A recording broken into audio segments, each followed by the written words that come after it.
following is a Galactic Network podcast. For more, go to gncast.com. That's GNCASTS.com.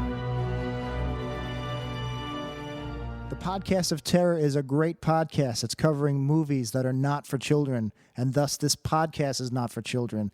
The hosts are two adults who will use bad words from time to time. They'll also spoil movies if that's not your thing. So if you don't like spoilers and you don't want to hear some dirty language or some dirty references to dirty parts of your body, then please, please, please wash your body parts better and do not listen to this show. If you can handle it, and I hope you can because there's a great podcast coming up, then please proceed with Podcast of Terror. Welcome to episode 99 of the Podcast of Terror, production of the Galactic Network. I'm your host, Pat Stein. With me, as always, is Corey. It stings when I pee, Scott. I almost brought cranberry juice for the what's you drinking today. because of your urethra problems? Yes, I have had kidney stones. I found that out in the Deep South one time. The doctor was not very kind to me. Is the Deep South a butthole? Yes. It is, okay. And when I say one time, I mean all the time. I'm literally in a butthole right now. It's a tasty place to be.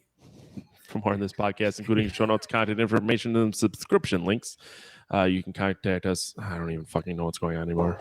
I imagine in the butthole, like, it's a wallpaper pod. like in Willy Wonka where you lick it and it tastes like a sundae. Yeah, gncast.com/pod. You can chat with us. gncast.com/sign up. Subscribe to our newsletter. Butthole newspaper. We have two guests this week, one of which is returning sex icon. That's the only way I can describe him. Look at that. I do have a sex. and an eye. And an eye. But it's all one big con. It's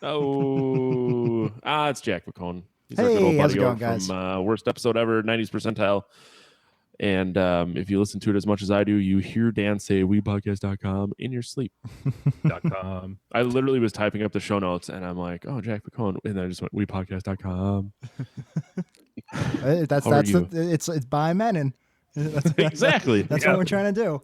How are you, Jack? By the way, I'm also enjoying some cranberry juice. My urethra is fine, but it could always be better. Oh, my God. It could always be better. Off the rails. Try to get it as wide as possible. Our other guest is new here. Friend of Jack's. I forgot to ask what else he does with his life other than failed filmmaker because I'm a terrible human being and I'm essentially not functioning properly. But Mike Walls, how are you? Good. Hey, everybody. Hey, I'll give you a plug for Mike. No, don't sell Mike short because he'll sell himself. I'm sure he does a lot of great things. Short.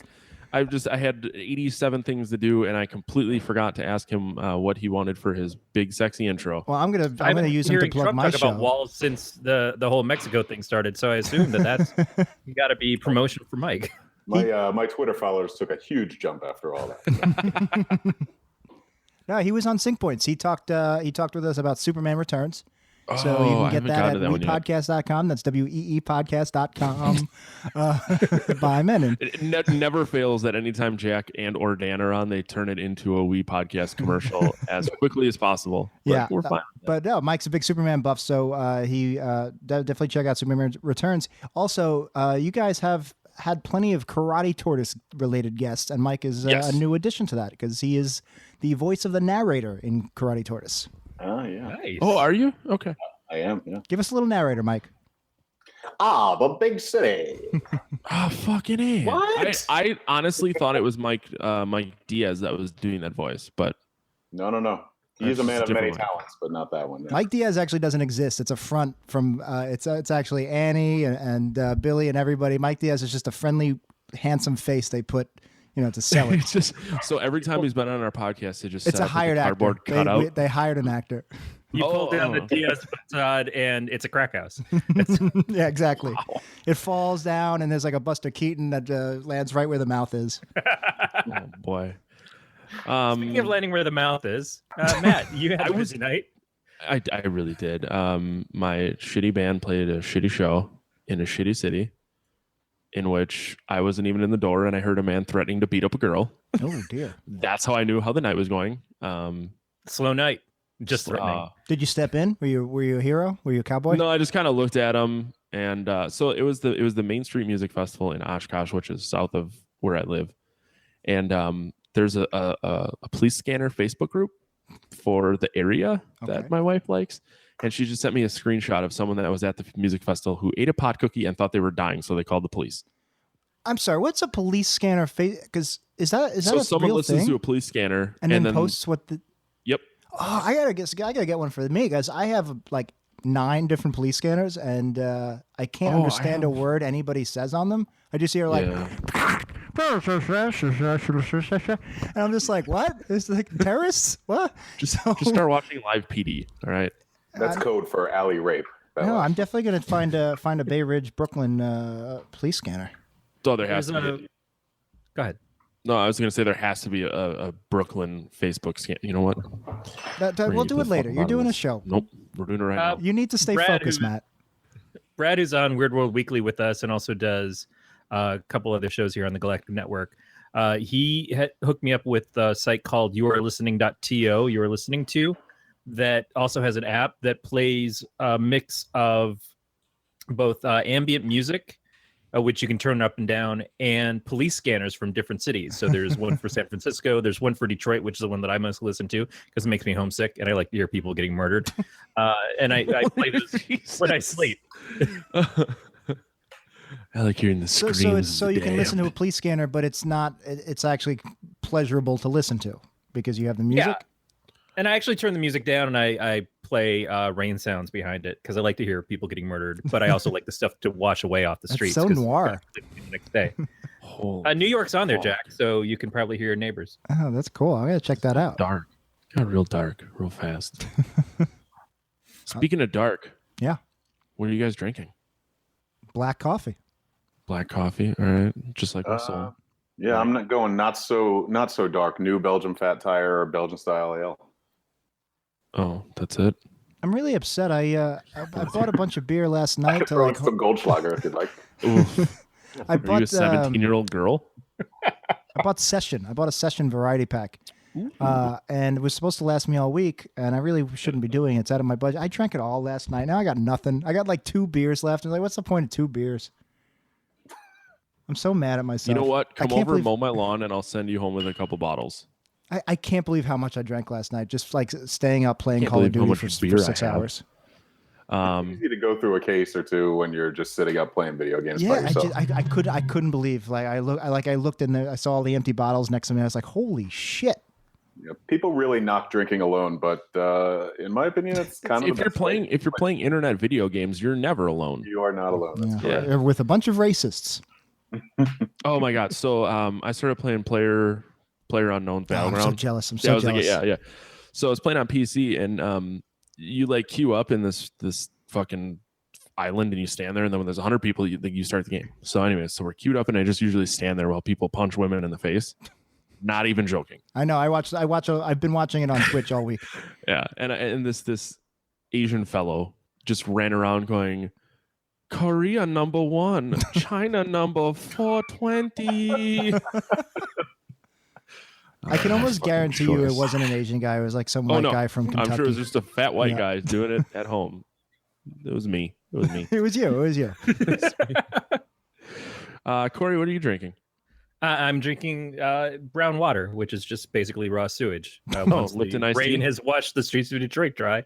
It's Lipton. It's frosted mug.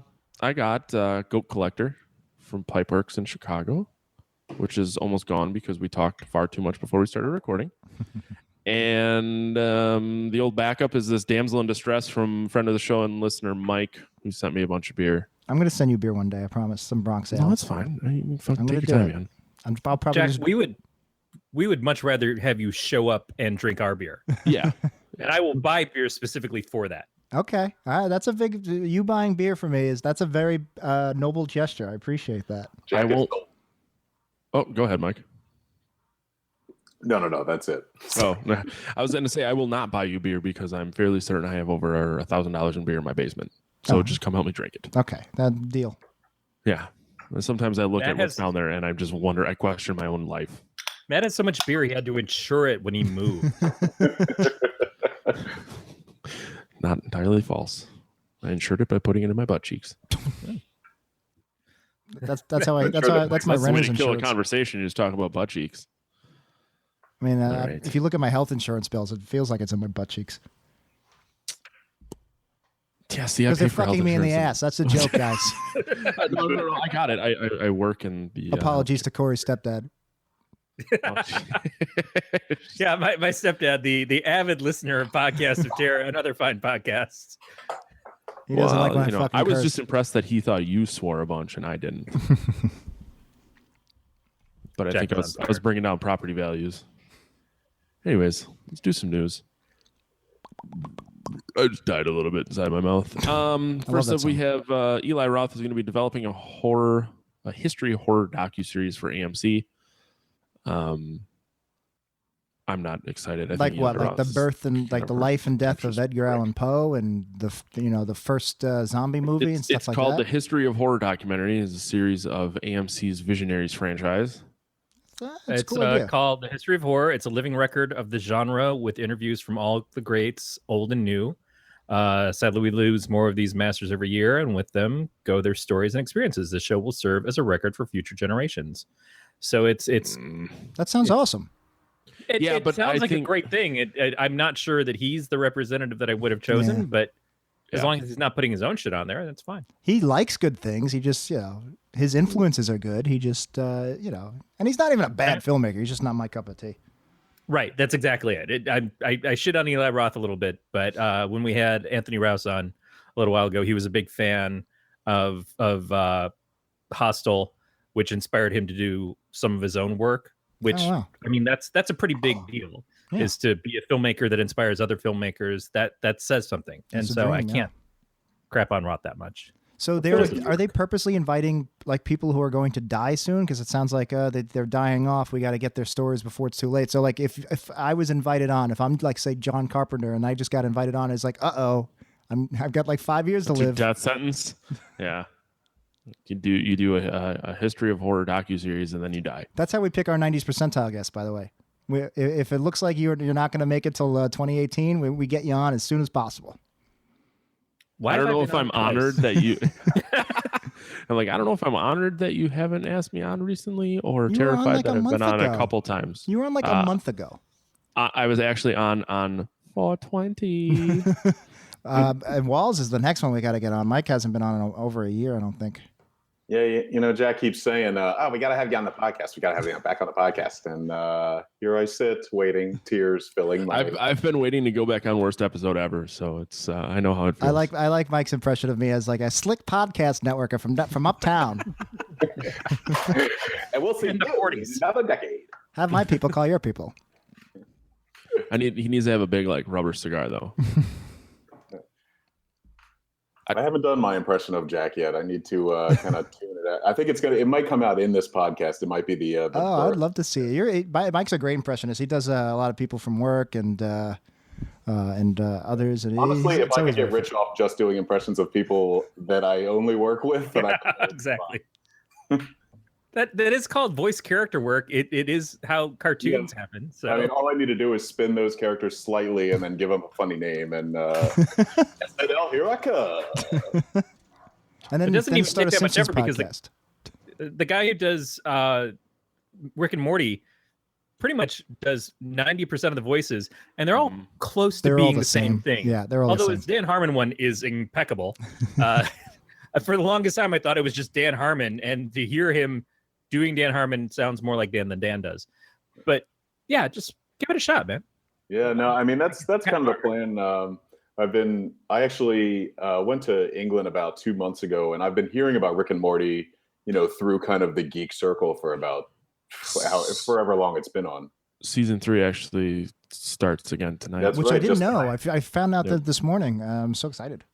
And so I went and saw a big nerd buddy of mine, and he said, "Have you ever seen Rick and Morty?" We sat down and watched like 3 or 4 episodes that night, and it's become my instant obsession. I had to work with a contractor at work on Thursday and Friday, and Rick and Morty came up, and he's like, "Oh, you got to watch this video." And it's like a 7-minute video where a guy analyzes Rick's actions and like how he says the lubba wubba dub dub really means like I love my family, or it was like I hate my family or something.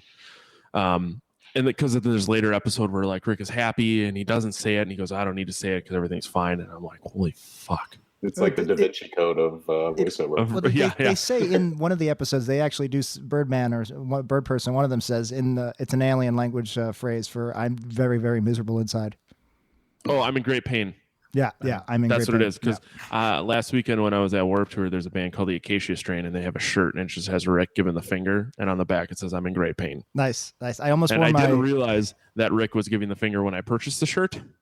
And I was like, I can totally wear this to work because people are just gonna think, it's just that weird guy with a shirt that says "I'm in great pain." Don't let Corey's dad say it. I almost bought the Rick shirt that says "Your opinion means very little to me." I keep seeing it pop up on like Woot or whatever, and I totally want to wear that to work. I almost wore my Rick and Morty shirt today. I should have, in honor of the new season. It's the butter robot, and it just says, "What is my purpose?" Oh God, yes. Oh Which man, is my that's such a great gag. It sums up the entire show. It sums up all of life. What's our purpose? We're just slicing butter. We'll all be dead soon.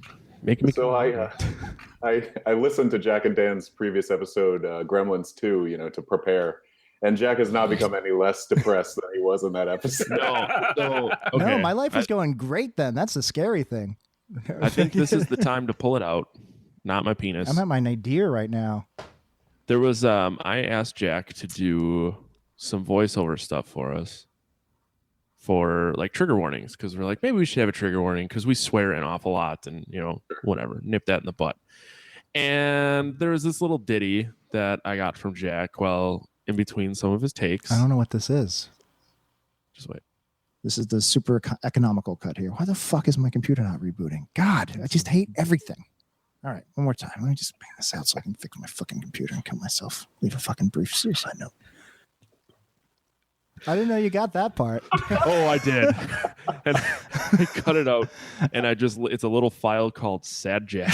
If you can put that and record some rainfall at the same time, that will lull me to sleep beautifully. There was a brief moment at the end where it's like when Jack's like, "I was just gonna fucking kill myself, leave a brief suicide note." I'm like, I'm concerned. I feel bad. It was very harsh, but very soft and easy to listen to. It's like No Country for Old Men. I think Jack has a wonderful speaking voice. Oh, thank you. Is that saucy baritone? I might as well tell this story. It's a real quick story. At my grandmother's funeral last year, they asked, they wanted all the grandkids to participate in some way, so they asked me to read the prayer or whatever. Somebody goes up and reads something from the Bible. I don't know how it works.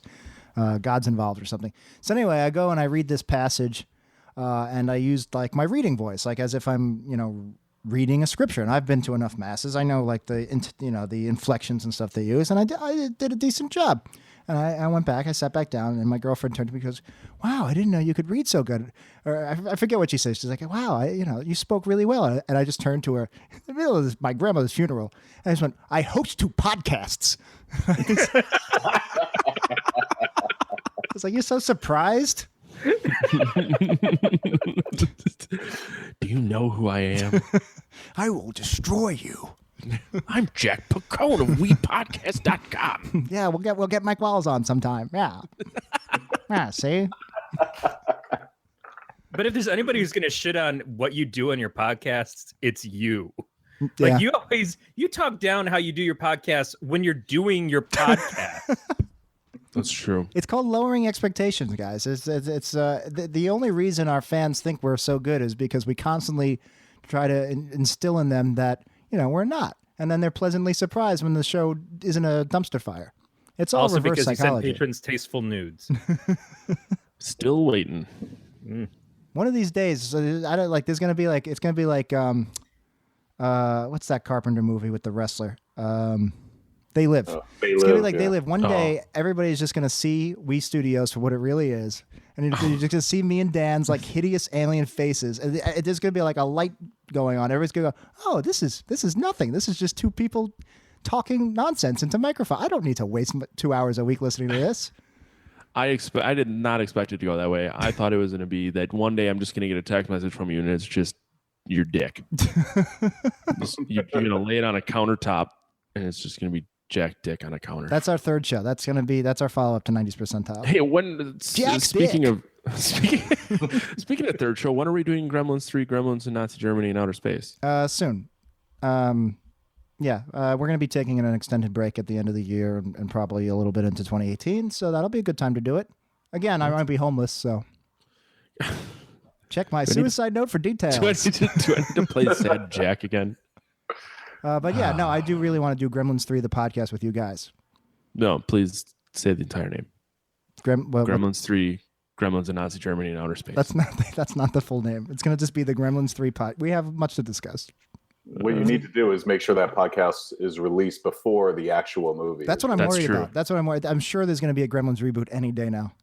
It doesn't matter because even if Gremlins 3 comes out, our script is going to be so good, it's going to just everybody's going to retcon that shit right off of their fucking memories. It's going to be like the Matrix sequels. Yeah, just Dirty Dozen, but with Gremlins being led by a Tom Cruise-like Gizmo. And it's just Valkyrie where they go in and they try to take out Hitler. So there's still nothing about a release date or even filming. So I think we got a solid 6 to 8 months before Gremlins 3 comes out. We'll see what I also feel like we can get Tom Cruise to play Gizmo. He's actual size. Don't let the Church of Scientology hear you say that. Gizmo is a Scientologist. You didn't know that? Oh, I didn't know that. He's a Do you have level 8. scientific proof to back that up? He's OT level 8. And if you get him wet, he's OT level 9. Jesus. Did they ever end up releasing OT9? I don't know. I just make the jokes. I don't follow them that closely. OT9 is the best for getting grease stains off of your oven. I do actually. I have seriously flirted with joining Scientology. No, don't do it, Jack. Well, we couldn't be friends anymore. They wouldn't let you talk to us. So you wouldn't be able to. Their main New York headquarters is right by Times Square. It's a little bit west. It's in Hell's Kitchen where Daredevil lives. And I was dating a girl there, so I was always walking right past it. And they would always catch me because they look for people who look like they're about to kill themselves, and they jump on them and they go, "Hey, you want to come in and take this electric test or whatever they do?" And they test you and they read the questions. And yeah. I really kind of want to do it because I mean, this was more like 10 years ago when I still had, it looked like my career might go somewhere. But I was like, look, I'm talented and I have good awards. I'm a decent looking guy. Maybe they will use me and boost my career like they have so many others, John Travolta and Tom Cruise and Leia Remini. And maybe they'll actually hook me up with a good agent and get me some good gigs. And, all I have to do is toe the party line and I guess give them like 25% of my millions. It seemed like the quickest way to become successful in Hollywood. So I mean, really thought about doing it. Tom Cruise or John Travolta and say, yeah, that's for everybody. But when you look at Leah Remini's career, that took some fucking work. That girl was like sitcom death for about the first 10 years or so of her fucking acting ability and shit. And then just all of a sudden one day it's like, oh, let's hook her up with a fat guy as his way too hot for him wife and see what the fuck happens. And that became CBS's shtick for about 10 years. You're right. Yeah. And nailed it. And so now she's coming back and beating the wife out of her role in the new Kevin James comedy. It's like, hey, I know that your character's married and has kids, but fuck them. We're going to bring Leah Remini back. It's kind of insane that they did that. Yeah. I don't know about you guys, but I'd tongue plow her stink ditch. She's always going to be Stacey Carosi to me from Saved by the Bell the summer week. Yeah. My dream threesome, Kelly Kapowski, Stacey Carosi. If you want to make it a foursome, 12-pack of tacos.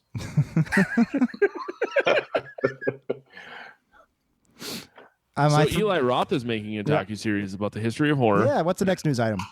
Yeah, exactly. I was just segue. So the next news story, we have the I accidentally fucking closed it because I'm half tired, half drunk. The Losers Club from the new It have chosen their adult counterparts for It Part 2. Wow. Two things that rustled my jimmies about this is the fact that I'm happy to see that they are not going to try and make the new It 3 hours long by putting the entire story into one film. Second part being is I'm glad that they're making it 2 films, and then each half of the It story it'll get its due as an entire story instead of taking the whole thing and making it an hour and a half long. Which is what they did for the TV miniseries. That was 2 episodes, like what we did with Salem's Lot last week. It was 2 episodes that put together. You can watch all of it. But the first half was about the kids, and then they introduced the adult counterparts at the end, which I'm kind of surprised they don't introduce the adult counterparts at the end of this movie. Yeah. Because it sounds like from what the kids are saying is that they haven't been cast yet, unless we're getting played and this is the actual cast for the movie, and the kids are just saying, oh, this is who I'd like to see do this. And yeah. What if Because they it's wait? happening. What if they waited like 15 years and let the kids age and then had the kids play them, like Boyhood, but Oh, yeah. but it. That would be kind of awesome. Well, I always thought that should be a technique implemented a way more. I mean, I remember Richard Linklater stole that idea from me, but I remember like Don't years say. and years and years ago, I always thought like, why wouldn't you just plan a movie? And aside from a death, why wouldn't you have the same actor play someone 10 years apart? That would be amazing. And then you wouldn't have to, I mean, I guess. Because they're kids in Hollywood and meth is cheap. But like, but no, they really should do it Your more. answer is River Phoenix. That's what it You need is. a lot more Jake Lloyds. Wow. Like look at Twin Peaks, the reboot. That's most of the cast from that is back, and they're 25 years older, and they're playing themselves 25 years old, and it's great. It's so cool. Yeah. They should do that more. I'm actually so I don't know that much about it. I know the basics, but it's my very next book. I'm going to read it as soon as I finish this book about seeds.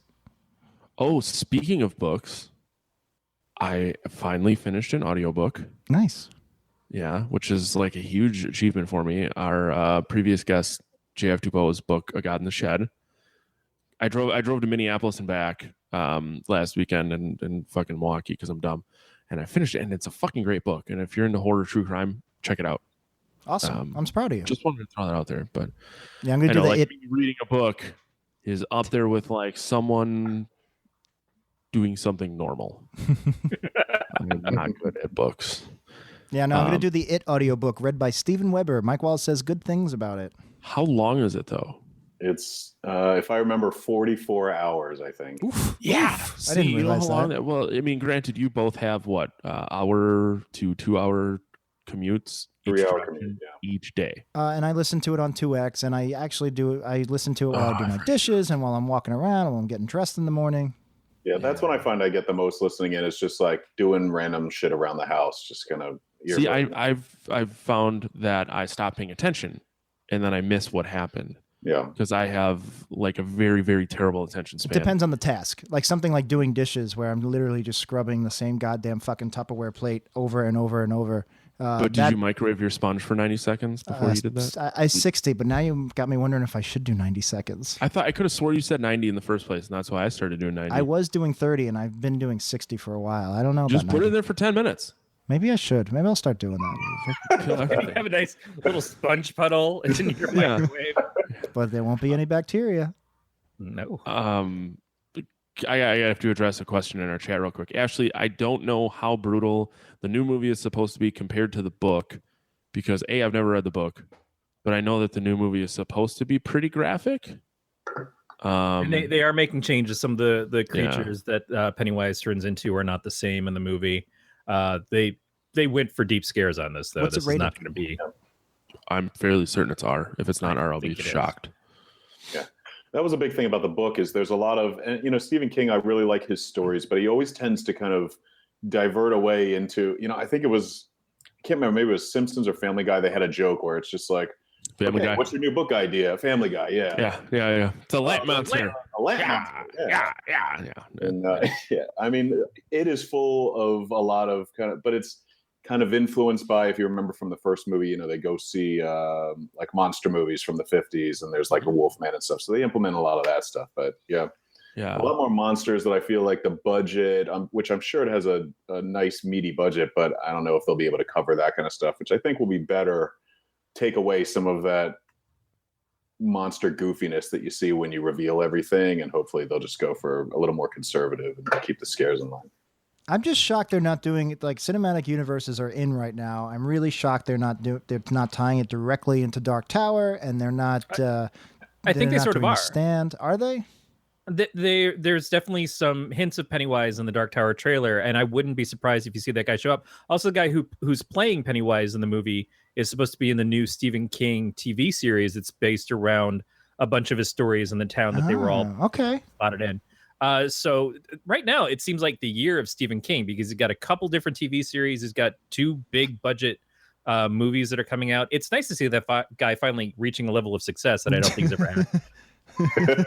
Also, Stranger Things, very heavily King-esque. In fact, one of the excited Stranger for that. Things kids is in the It movie. Oh yeah, that's right. Yeah, Plays Richie Tozer. yeah. I'm concerned though. I feel like Dark Tower is going to bomb so badly. It's going to kind of turn people off of the idea and from the books, and You know, it's gonna leave a stain on the Dark Tower legacy. I hope not. I love the trailer. I think it looks great. I'm more concerned about the 90-minute running time. Well, the fact that it's a 90-minute running time, but then they're also leading into a TV series. Yeah, prequel show. Which is, it's a very ambitious idea. And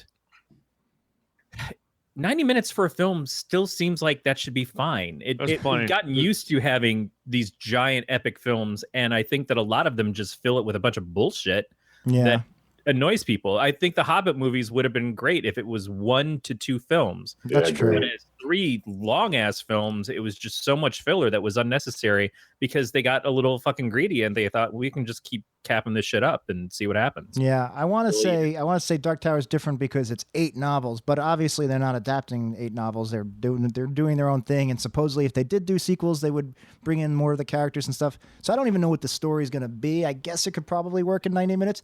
I like 2.5-hour movies. I don't know. I like them too. They feel more epic that way. This all goes back. But it would be 3 hours of Matthew McConaughey.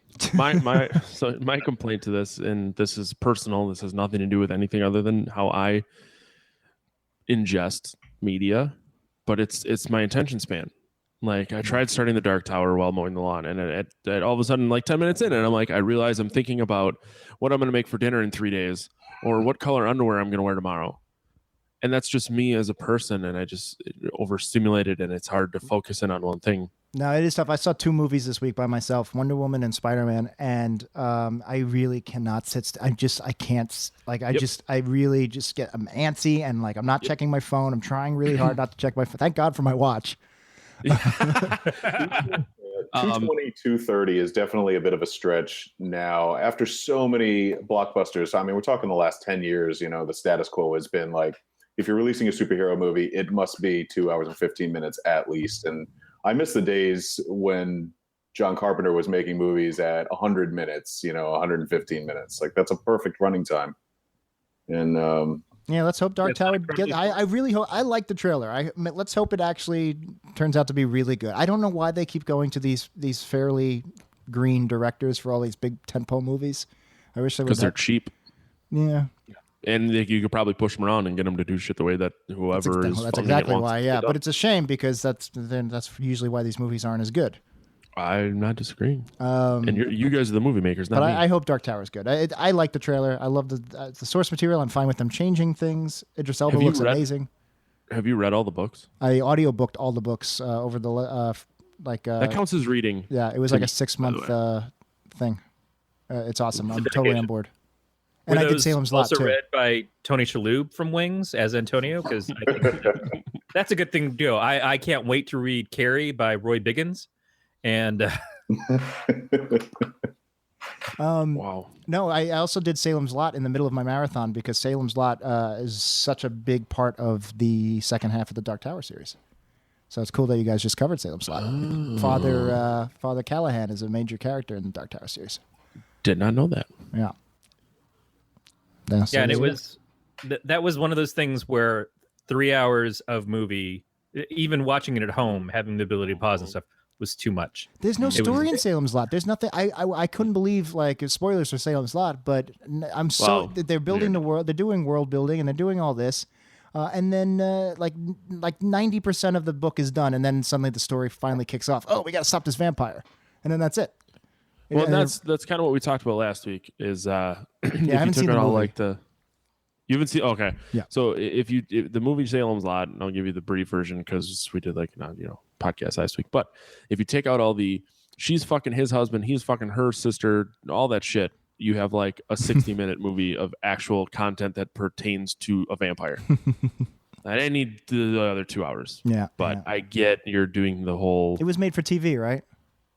Yeah. Yeah. So that's why. 1977 or 79. Sorry, and asshole. It stands out, and there's certainly a lot of things that have taken influence from it. Fright Night is a big one.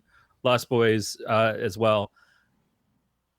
There was something compelling about it from the visual perspective, and it was Toby Hooper who did Texas Chainsaw.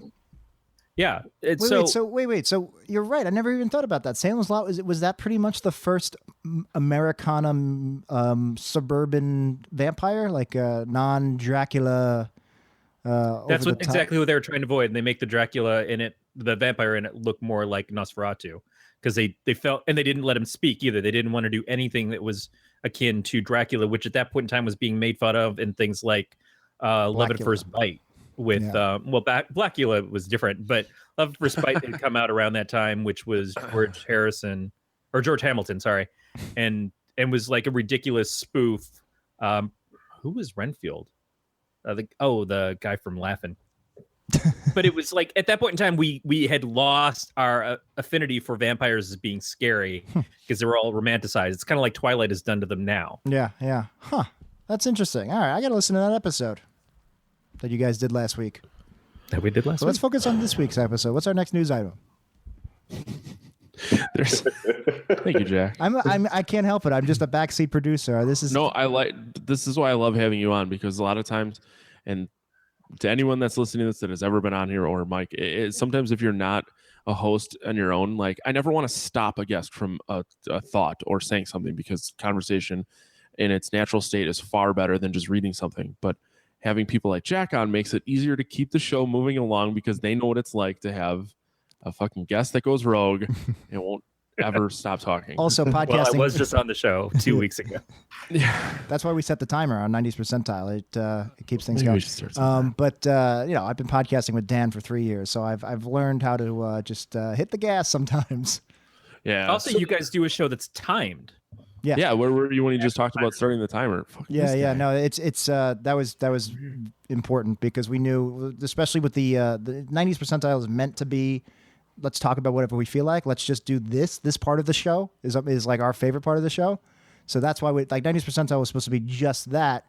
And we knew, oh my God, that's dangerous, because we could go on for hours. We could just talk about shit for hours. So that we had to set the timer for that format to work, for that premise to work. That's true. And it works out. And especially because I don't like editing, and I know you edit heavily, but hate doing it. And I don't blame you one bit for it. That having the timer on 90s just makes life a hell of a lot easier. Yeah, it sure does. But the next news story, there's a creepy internet game happening, and Dread Central needed help. And since Corey has put this in the show doc, someone's fucking finished the game, which is insane. But it was weird. People found QR codes at Comic-Con. You scan it, and it took you to this website that was mindgames.xyz, but there was 3 Gs. It's supposed to be 666 because people think Satan's cool. And I mean, he gets a lot of work. Old smoky legs. They basically said if you get to the end of the game, elected president of the United States or something. A solid fan. Yeah, he already did. Yeah, we already have Satan as a president. Jack, if you want to call him a cunt, you can do that here too. I don't want to overplay my hand, but I hope he just has the most slowest, painful death imaginable for any. Quick sidebar. So we have an Echo in our kitchen. Nice. As do the majority of the world. But my wife said something, and she goes, "Oh shit, they're probably like they're on to me now." And I was like, "Don't worry, my old pal Jack Picone calls Trump a cunt 10 to 15 times per podcast, and he's not arrested yet." But the difference is people are listening to your kitchen. That's why I'm not worried. Actually, Dan brought out that same exact point. I don't know what gets cut and what doesn't, but I really laid into Trump. It might even be on a 90th percentile that hasn't aired yet. But I think it was actually on the worst episode ever that hasn't aired yet, and I think I'm going to cut it for deleted scenes. But I really like. I call for his death but like not by humans, because that's illegal. I'm just saying I hope he gets cancer, because you can't arrest me for hoping somebody gets cancer and needs to have health care. Exactly, yeah. So, but Dan was worried that because Amazon is listening, that they could get me for that. Well, he's already fired Bezos, so it's probably fine. Sorry, guys. I totally forgot to send out a link so our listeners could watch this live. It's fine. I'm trying to find it right now, as a matter of fact. This was my fault that we started late. I couldn't find my pants before. Yeah, and so there was this internet game. People went to this website, and you basically had to solve clues. And then it was kind of interesting. I don't know. I didn't get to watch any of there's videos and web pages, and you basically find a clue, and then you append it to the URL that they have, and that's how it kind of you get from page to page. And Has it been figured out who started it or what it's for? I would assume. Well, the final movie or there's 37 total links, and the final one is the URL is directed by Victor Matthew. I think that's how you say his name. And let me get there. Because there's a message that You guys have a link to I can't find it. to YouTube.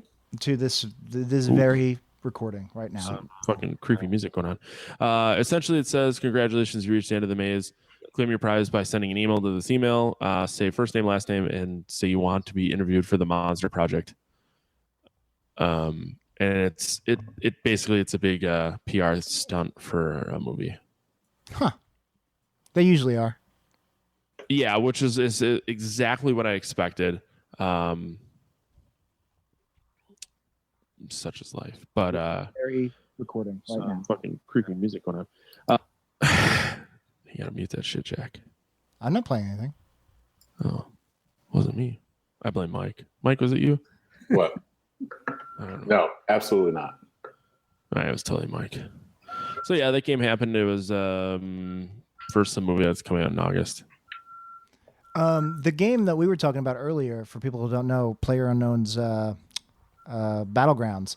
I found out about that game from AV Club, and it's a first-person shooter, but they summed it up pretty well. It's actually a survival horror game. It's basically Hunger Games, where there's 100 players, and it's a giant map. It's a first-person shooter, and you all are in an airplane going over the island, and you pick where you want to jump out and parachute, and you have no gear. Nobody has gear, and then you land, and then you all scramble for loot and just try to start shooting each other.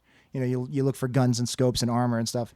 And apparently it's really more about like hiding in closets, not getting seen, and waiting for the right moment to strike. It was compared to Alien Isolation.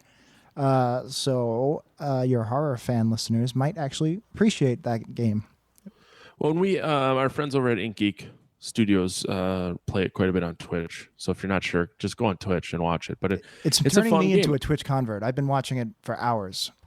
I never really thought of it as a horror or survival horror game, but I guess it is. It was more of a survival game.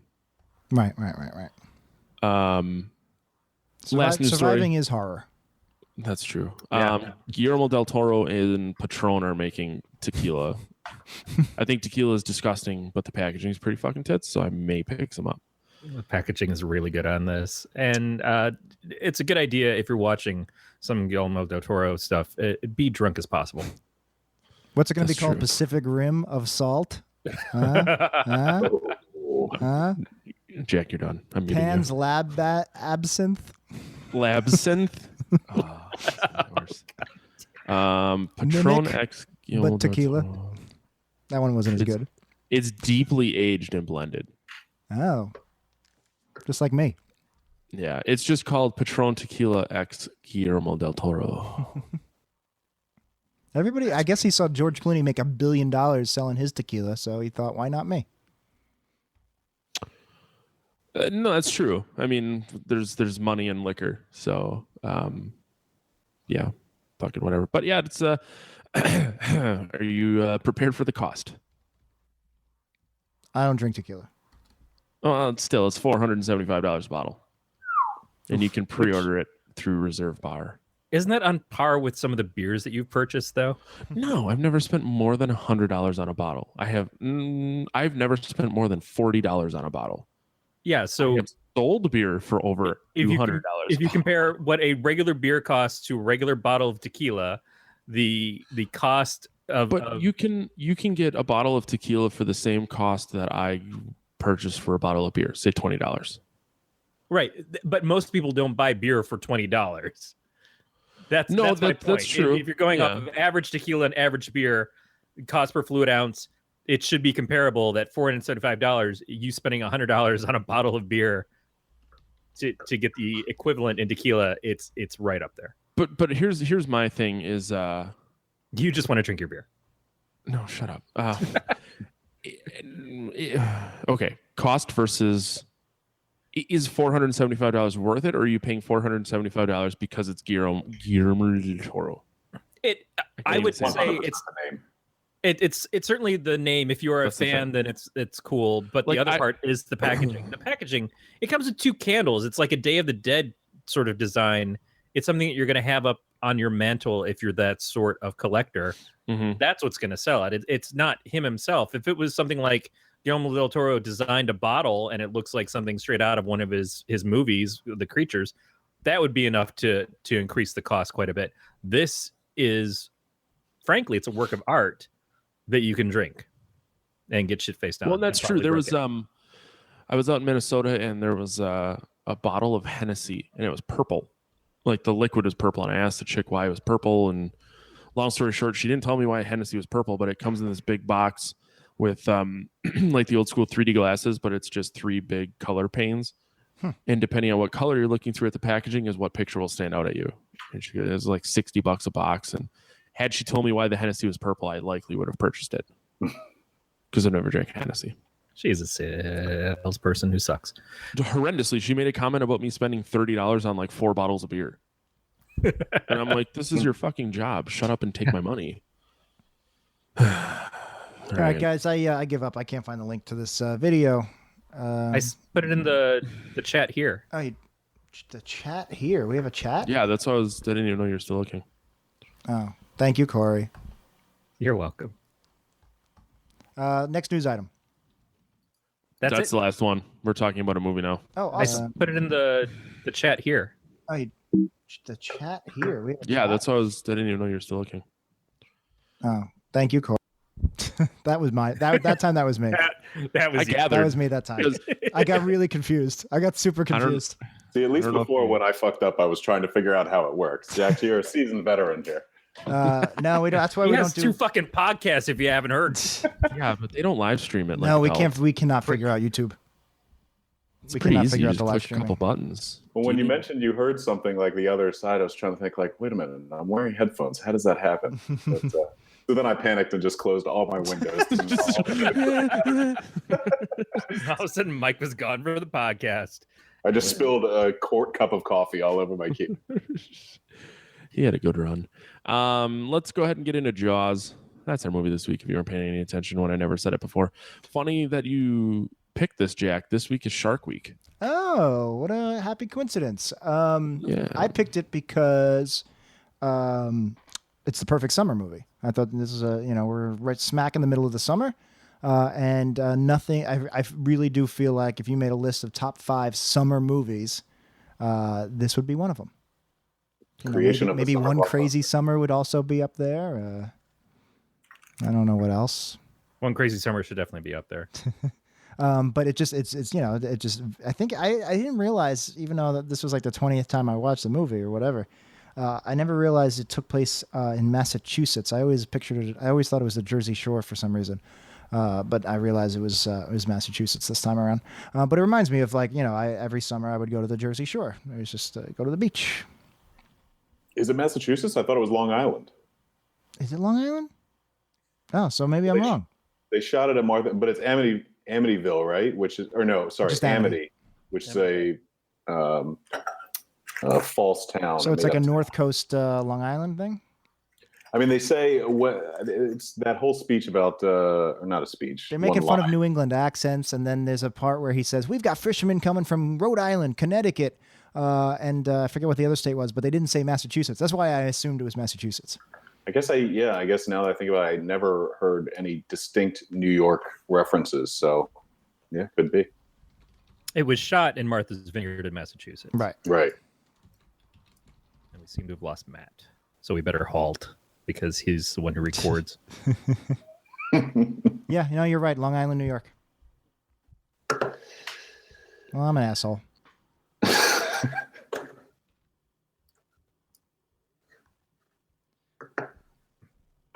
Oh, boy. I'm getting hungry.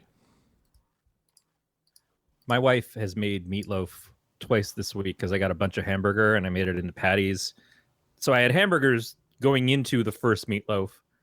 And then the day that I finished off that one, she came home. She's like, "I'm making another meatloaf." And I'm just like, I'm never going to poop. I'm never, ever going to poop. I love meatloaf so much. I haven't had it. I never have it anymore because I don't know how to make it. My mother used to make it in cupcake tins. So she would, and then she would freeze them. And then I would just come home late from work and I would take one out and just pop it in the microwave. It was awesome. was gonna say, I don't think. Now that I think about it, I don't think I've ever had meatloaf in my life. It was just one of those things that neither of my parents ever cooked, and I mean, I probably had it like at school. I remember it was part of the school lunch, but it always kind of. There's a deli around the corner from us at work. We got to go get it sometime. It's pretty good. All right. She makes it in our Instapot. Nice. So it's basically a pressure cooker that it does an excellent job. And she's not a big fan of meatloaf normally either. But when she made it the first time, she's like, "Oh, this is actually pretty good." I think she'd always just had some version that she didn't enjoy, and it's incredible. I mean, it's essentially just ground beef and breadcrumbs and seasoning, some spices, right? Yeah. We use Italian flavored panko breadcrumbs and just whatever else she puts in there, and it's amazing. Yeah, it's so good. It's so good. Now I'm craving it so much. Oh man. Yeah, no, we definitely have to try it. We have to get some. Well, I was telling Corey and Matt before you showed up that I was out trying to find a place to kayak today, and I was on my way back, and I stopped at Burger King, and I have to stop at Burger King or McDonald's in my car and then eat in the parking lot so that my wife doesn't know that I've done it. She's not home, is she? But she's upstairs. When I was about to start recording, I was just like, "You gotta go upstairs." She was watching Friends in the room over here. I was like, "You gotta go upstairs." And I can't have this. I can't have you playing anything. So now she's upstairs watching The Iron Giant on DVD. Yeah, try having that conversation with her twice a week, like I have to.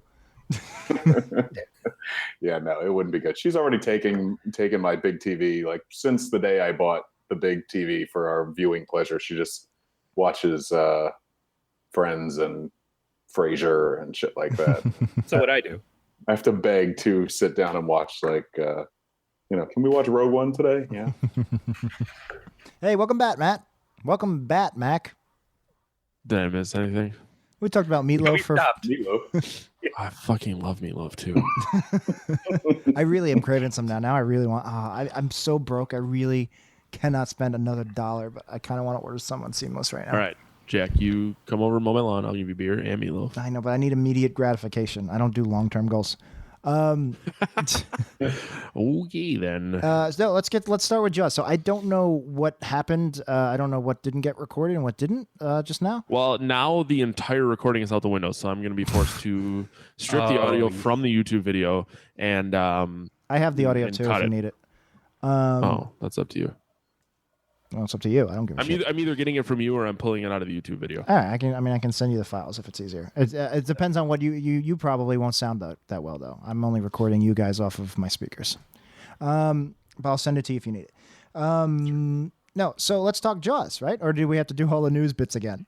No. Like I said, the worst case, I'll just download the YouTube video to audio and then just cut it apart. Okay, so Jaws, I just said before our little technical snafu that I never realized that it took place in Massachusetts. I was wrong. It takes place in Long Island. Mike was right. So I didn't realize it also took place in Long Island. I don't consider that beach country, but I guess it is.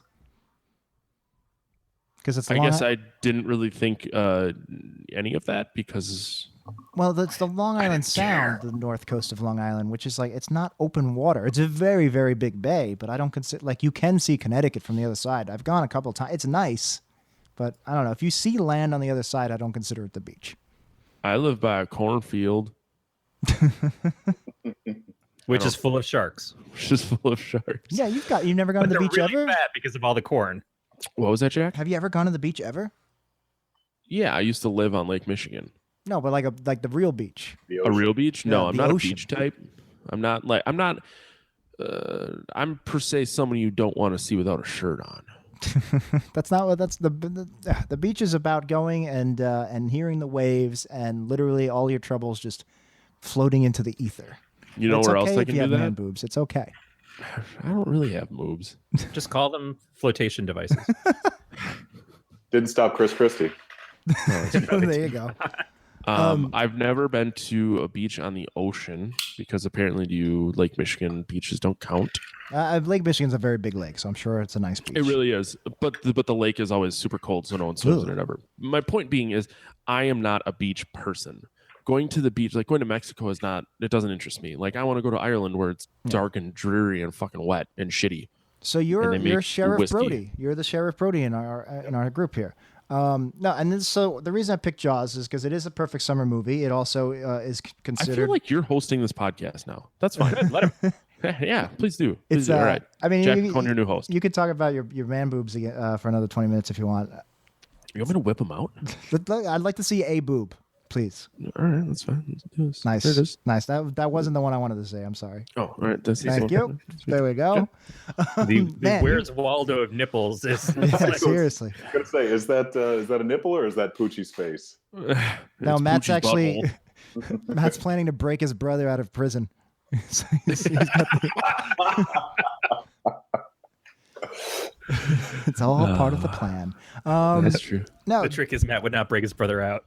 Exactly. I wasn't going to say it. I'm glad Corey said it. but I want to mention why I know you guys were going to try to get Mike on the show at some point, but why I asked him to join me for this one is because he's a big Spielberg guy and he's a big Jaws guy, so I figured he would actually know more about the movie than me.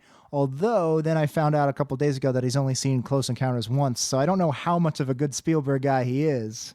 Because Close Encounters is incredible. Close Encounters is coming back out in the theaters. Yeah, pretty soon. I really want to see it. It's one of my favorite movies. What is it? Is it playing for several shows, or is it like a one night only thing? I think it's one night only. Really? 4K.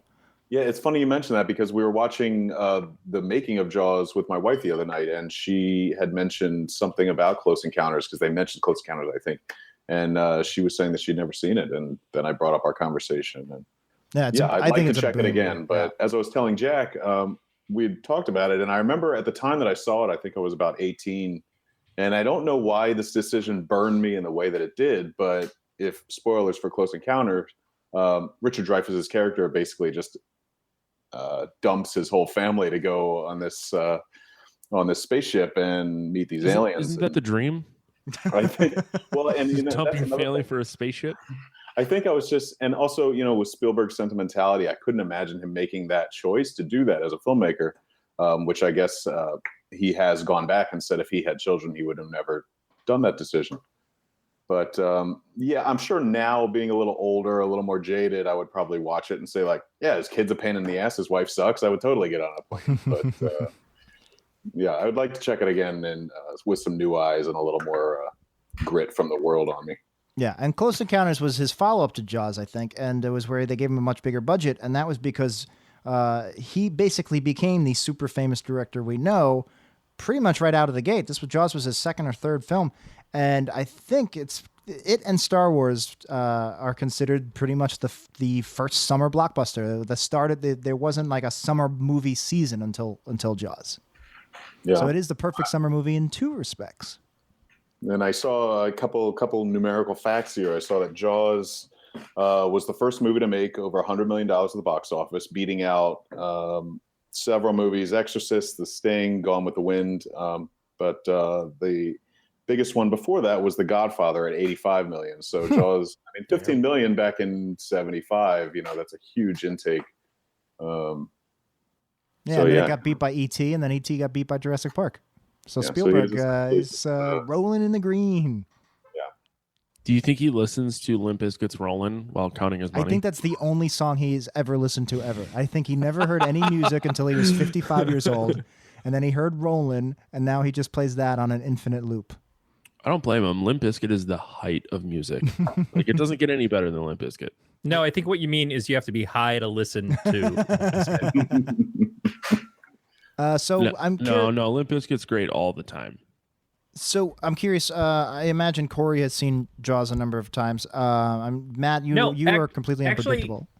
I have only seen it once before, and that was for a podcast I did a couple years ago with Glenn Rubenstein, who was on here a couple months back. He forced Gregor and I from Elsnerds to do it. That was the precursor show to Elsnerds, actually. I had never wanted to see it because I think I saw the opening of it on TV on ABC or something one day, and the woman at the beginning who's basically getting dragged around the water, that freaked me out so bad. I'm like, nope, fuck that. Wow, really? One, never swimming again, and two, it's like just I'm not. I know I seem like a guy who enjoys watching people get eaten alive, but you have that face. It's kind of one of my quirks. Yeah. No, not really. It's not my thing. No, so that's funny because it is considered one of the scariest movies. It was considered a really scary, like a horror movie. And people wouldn't go to the beach, wouldn't go in the water after the movie came out, and it really freaked people out. And I don't know. I guess I don't remember watching it for the first time. It was just always there. Like I know I was watching it at a very, very young age, and I never found it. I never watched it as a scary movie. It was always just, I don't want to call it an action movie, but it was just a movie. I just the jump scares with the shark, and I just never saw it as that kind of genre. I don't know why. I did have a really freaky recurring nightmare as a toddler. Probably the only recurring nightmare I've ever had, maybe. And it's the very first dream, the earliest dream I could ever remember. And it was basically I was on a fishing boat and the shark came out and tried to eat me. And a lot of other details I won't go into. But so I guess it did leave some impression, but I really never saw it as a quote unquote scary movie. Yeah, I think it's a lot more of just a good movie with several scary parts. You know, there's a couple pieces inserted in there. It's even though I know it's classically called a horror movie, I don't think of it as a horror movie. Most of it takes place during the daytime, which is very the opposite of horror. Yeah, and I don't know. But that being said, I mean, I watched this movie a lot when I was a kid, and especially the sequels, Jaws 2 in particular, which has a little bit more. I remember when I was a little kid, the scariest thing that I could ever see was like a monster eating a person. Like the thought of being devoured. Like if anyone has ever seen King Kong Lives, which is a really, really bad movie from the early 80s, there's a scene where like a bunch of construction workers or something, or hunters have King Kong kind of tied up and they're like throwing rocks at his head or whatever. And he breaks free. He just picks two guys up. One of them he rips in half, and the other one he just goes like, oh. Like Homer Kong, and just stuff like that always freaked me out. And so there's a lot of that in Jaws too. And but I also remember, we had a swimming pool when I was growing up, and I remember if I was swimming at night and staring into the deep end, and I'm a really good swimmer, but I was always like, even my imagination would just play with me, And you want to rub that in my face a little more that you're a really good swimmer? Because I can't swim. I feel like Jack I don't know how to told you swim either. So yeah, I'm fucking terrible at it. You're in good company. Oh wow! I grew up swimming. But at a pool in the YMCA. It was like every week, my school, or I went to day camp with the YMCA, and so I swam all the time as a kid. But that's why I will swim in a pool. I don't like to swim in fresh water or the ocean at all. You have that vulnerability of not being able to see your feet. Yep. And you never know what's going to come up and just nip at you. It's exactly. I am lucky. Yeah, that's why I don't like going in lakes. I don't know if I've ever gone. I've only once or twice maybe actually gone into a lake. The water, at least really up close at the shore in the ocean, you don't really see that much fish. I would freak out if I actually saw it. Like harmless guppies or whatever. I still just them swimming around. Just the idea that something would nibble at your toe like it's bait. Yeah. No, the crabs will get you on the shore, definitely. But yeah. And if you do feel that little nibble, no matter who you are, you will kick and thrash like as hard as you possibly can. I will scream like a little girl lost in the woods. Yeah. So, Matt, what's your history with Jaws? This is the first time I've seen it start to finish. Yeah, I figured. You fucking idiot. I will admit that I watched Jaws 3 quite a few times. Dennis Quaid, as a teenager. Stud.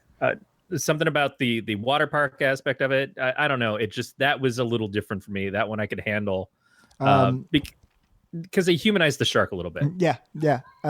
Jaws 3 I've only seen maybe once, never even start to finish. Jaws 2 I've only caught a couple times on TV. Jaws 4 is probably the one I saw the most. That was always on TV. The Revenge with Michael Caine. Yeah. All I know about Jaws 4 is it's the movie that Richard Jeni just tore to shit in one of his live acts, where he's like, yeah, so if you want to get to Hawaii, if you want to do travel, what's the fastest way? Fucking shark. You're a shark and you swim because it's faster than a goddamn airplane. yeah, the shark beats them there to the Bahamas. I could talk about Jaws 4 all day, maybe in a future POT. I'm actually really impressed that you didn't choose a sequel to a horror movie. I know. I do like doing sequels. Yeah. Is this our first original? No, Leviathan. Never mind. You did Leviathan. There is no sequels to that, but I try and forget that day. Did you like this? Or is this another Leviathan for you? So, it wasn't a Leviathan, but it wasn't like, oh, this movie's fucking great. Point being is, I could see in the 70s this movie being very, very good and very, very scary. To me, at this point, seeing it for the first time in 2017, having watched now over 100 movies for this podcast, it wasn't like that terrifying. It was just kind of cheesy, but I still see how it was good. I kind of the way I looked at it was it's like Strangeland for me, how I love it, and Corey thought it was kind of shitty. But had I saw Jaws when I was a kid and I watched it again now, it would have been much like I remember how cool it was to see it then. Yeah. Whereas Strangeland's fucking cool to see then. It's really not a great movie, but it just reminds me of being younger and like the beginning of getting into horror. So I can really see why people think it's. Or I shouldn't say why people think why it's revered as such a great movie and such a great horror movie and a cornerstone of modern horror. I mean, it does suffer from the fact that there's been generations of imitators that make it seemingly in retrospect less original. But so I was telling Mike before you got here, if we can pull up when I was looking for my pants. Yeah, when you're looking for your pants. So it is currently Shark Week, and I found out because my wife turned on Sling and went to Sci-Fi, and there was Robo Sharktopus versus Asian Hooker, Jaws 7, and it's literally fucking all day is shitty shark horror movies. Sharknado versus Croctopus 12. Croctopus. So to your point is yes, Jaws was the originator of all of. Without Jaws, I bet Sharknado would never been a thing. And there's 5 fucking Sharknado movies.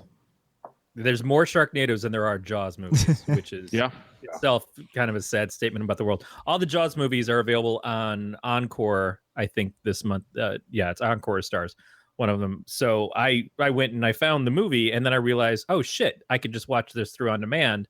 And then they were playing all 4 of them over the weekend anyways. Oh, that's awesome. So it's certainly, I think you're right. It's a perfect summer movie and people expect that, but it's also, it's Shark Week. But I just want to say the legacy is one thing. The fact that it has spawned an entire movie genre and it's spawned horror as blockbuster popcorn and entertainment is all one thing. But just in terms, if you take all of that out and you just look at it in a vacuum, it is just such a superbly crafted film. It is Spielberg at maybe not his height, but close. It's like every shot, this is getting film school nerd here. Every shot there's so many brilliant shots in there. It's film school in 2 hours, basically. Yeah. Well, and that's why I like having you on. It has one of the greatest one takes all time. So there's a very shout out to Every Frame of Painting, which is this really cool YouTube series that I really appreciate, done by an editor named I forget. He does these really cool like 8 to 9 minute videos about certain filmmaking techniques, and he talks about how Spielberg does these one takes. And he's not famous for them. Scorsese's famous for that one shot in Goodfellas where they walk through the club. What's the guy that did Children of Men and Gravity? He's famous for doing them. Joss Whedon is famous for doing them. Spielberg does them, but he hides them so that you don't even notice you're doing it. And that's actually better because it's less showy. It doesn't take you out of the movie. It immerses you more into it because it almost feels like you're watching a play. And there's like 4 or 5 of these awesome shots in Jaws. But the best is when they're on the ferry and they're going across the water and he's arguing with the mayor and the camera doesn't even move. It's on a tripod and it's just like they just let the camera run. But the actors keep coming in and out of frame and they're on a ferry boat that's turning. So the background is completely changed. It looks like 35 different shots and the camera doesn't move once for 2 minutes. It's awesome. Yeah, it's all about blocking instead of editing. It's an older style of filmmaking, which is pretty much lost these days in current filmmaking. Tony Zhao is that was it. Guy. I just want to that was exactly what I was going to say, but I didn't want to like have it be a slightly different Italian first name and slightly different Asian last name and me sound racist. I didn't want to be like, oh yeah, it was like Johnny Chow, Ricky Chow. I do want to point out that this week on Sci-Fi, literally starting today, the day we're recording this, which is July 30th, Sunday, it's called Sharknado Week. So tonight is 5-headed shark attack. Tomorrow night, Mississippi River sharks. August 2nd, Trailer Park Shark. August 3rd, Toxic Shark. August 5th, Empire of the Sharks. All coming to a head with the brand new August 6th release, Sharknado 5, Global Swarming. I've never seen a single Sharknado film. Me neither. We should probably do that. I in do the love future, Deep though. Blue Sea. That's like the '90s version of Jaws, and it's schlock, but it's very well done schlock. It's Rennie Yeah, Deep Harlan. Blue Sea is awesome. Yeah, They're doing a sequel. really. We did it as a news story a couple weeks ago. Is that there's going to be a sequel? Are of they going to Deep Blue bring Sea, Tom which Jane and LL Cool J back? I can't imagine that you do it any other way, and it seems like both those guys would take the paychecks. Oh yeah. Did Michael Rappaport survive that movie? I can't No, remember. spoilers. He dies. Oh, okay.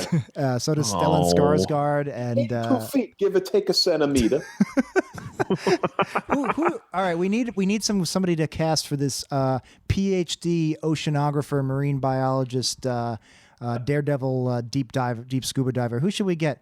Oh yeah. Let's get that guy who sounds like he got hit on the head as a baby. Let's get Michael Rappaport. Take former barback Michael Rappaport. So if I'm gonna choose a shark movie that is just the ultimate of how the fuck does this even happen? Have you guys heard of the movie called Bait? With Jamie Foxx and that directed by Anton Fuqua. I don't think so. This is from 2012. It's No. a freak tsunami traps shoppers at a coastal Australian supermarket inside the building, along with 12-foot great white shark. So it's a bunch of sharks in a supermarket. That's a cool premise. I got to be honest. Cool, yeah. It's one of those things that I can't believe it exists, and I can't believe that I haven't watched yet. It's got to go on the list. It would basically be like Tremors, where they're all hiding on top of the shelves or on the roof, I guess. I'm actually looking at the production still, or no, I guess it's actually screen grabs on IMDb right now, and it looks exactly like the supermarket from Tremors, except flooded with water and sharks underneath it. That's kind of awesome. Another thing we have in a doc of like movies that we could potentially do at some point on the show was Shark Exorcist. That came out in 2000. Do kind of want to watch that one. Yeah. That sounds incredible, actually. Is the shark possessed, or is the shark the priest? Like, is the shark doing the exorcism? You get possessed by a shark. Just Oh, picture Exorcist. in a priest collar, like standing over a bed. Just The land shark standing. So it's like two great SNL sticks mixed together. It's the Exorcist one with Richard Pryor and the land shark one. Let's make that a Ding movie. dong. Who's there? Exorcist. Anagram. Oh man, the movie poster for Shark Exorcist I think is my favorite. Which it's just like the Satan shark popping out of the water and a priest just holding a cross. That's such a brilliant idea. God bless him. But the tagline, Satan has jaws. No. Don't make that sound, Jack. You know it's good. running time of 1 hour and 20 minutes. So Dark Tower length. Straight to the point. Yeah, that's right. It's the next Dark Tower that came out 2 years ago. Holy shit. Customers who viewed Shark Exorcist also viewed Sharkanass Women's Prison Massacre. I don't know what that is. Is it Shark Kansas? Or is it supposed to be Sharkansaw? Sharkansaw Carry is on kind of my an wayward shark. Sharkansaw should be the name of like a bluegrass metal band. And all in marine gear and stuff. Sharkansaw is probably the greatest word I've ever heard in my life. I think it's supposed to be Sharkansaw. But yeah, Sharkansaw. Okay. So All all right. So in this movie, one of the things that rings in my ear because I hadn't seen it until later was how much Kevin Smith stuff has come from Jaws. yeah. Because obviously there's the famous lines in Mallrats where he's talking about how he was going to propose on the ride when Jaws pops right out of the water. And that part, yeah. But the other part was when Hooper and Quint were comparing scars. And that was right out of Chasing Amy. And I realized, oh, shit, that whole scene, that's another thing where Smith is stealing from his favorite directors. And that kind of stuff just kind of like... There was also Quint's line of to swim in with bow-legged women. And I'd swear I heard that used as a toast in some more modern movie later on, but I couldn't find it anywhere. But it's just... Those kind of things stick out to me, and it's like, yeah, again, it makes sense that everybody's going to reference this film. It's like every fucking movie has some asshole quoting Scarface in it, and I don't give a shit about Scarface, but it seems like it's hit the zeitgeist so much that everybody has to quote Scarface and everything. Yeah, and Clerks has a close-up of him eating salsa, and he uses the tortilla chip as a shark fin. Also, the character Brody, that Jason Lee plays in Mallrats is named after Brody. And I think there's a few Brodys and Hoopers in other Kevin Smith scripts. And if you read his Spec Superman script that almost got made with Nick Cage, there was a kid named Brody in it too. Yeah, that makes sense. He's big Jaws fan. Big Jaws, big Star Wars fan. Yeah. It's a shame. He's such a cool movie buff. It's a shame I just can't watch him. He's just such a big douche, and he's just Why so isn't he stupid. copying 1941? Because that's Spielberg at his best. They need to remake that for our times. Yeah, they do. 1981. At what point do you stop being a movie buff and you just kind of become like a dick rider? You're just regurgitating other people's good stuff? That too.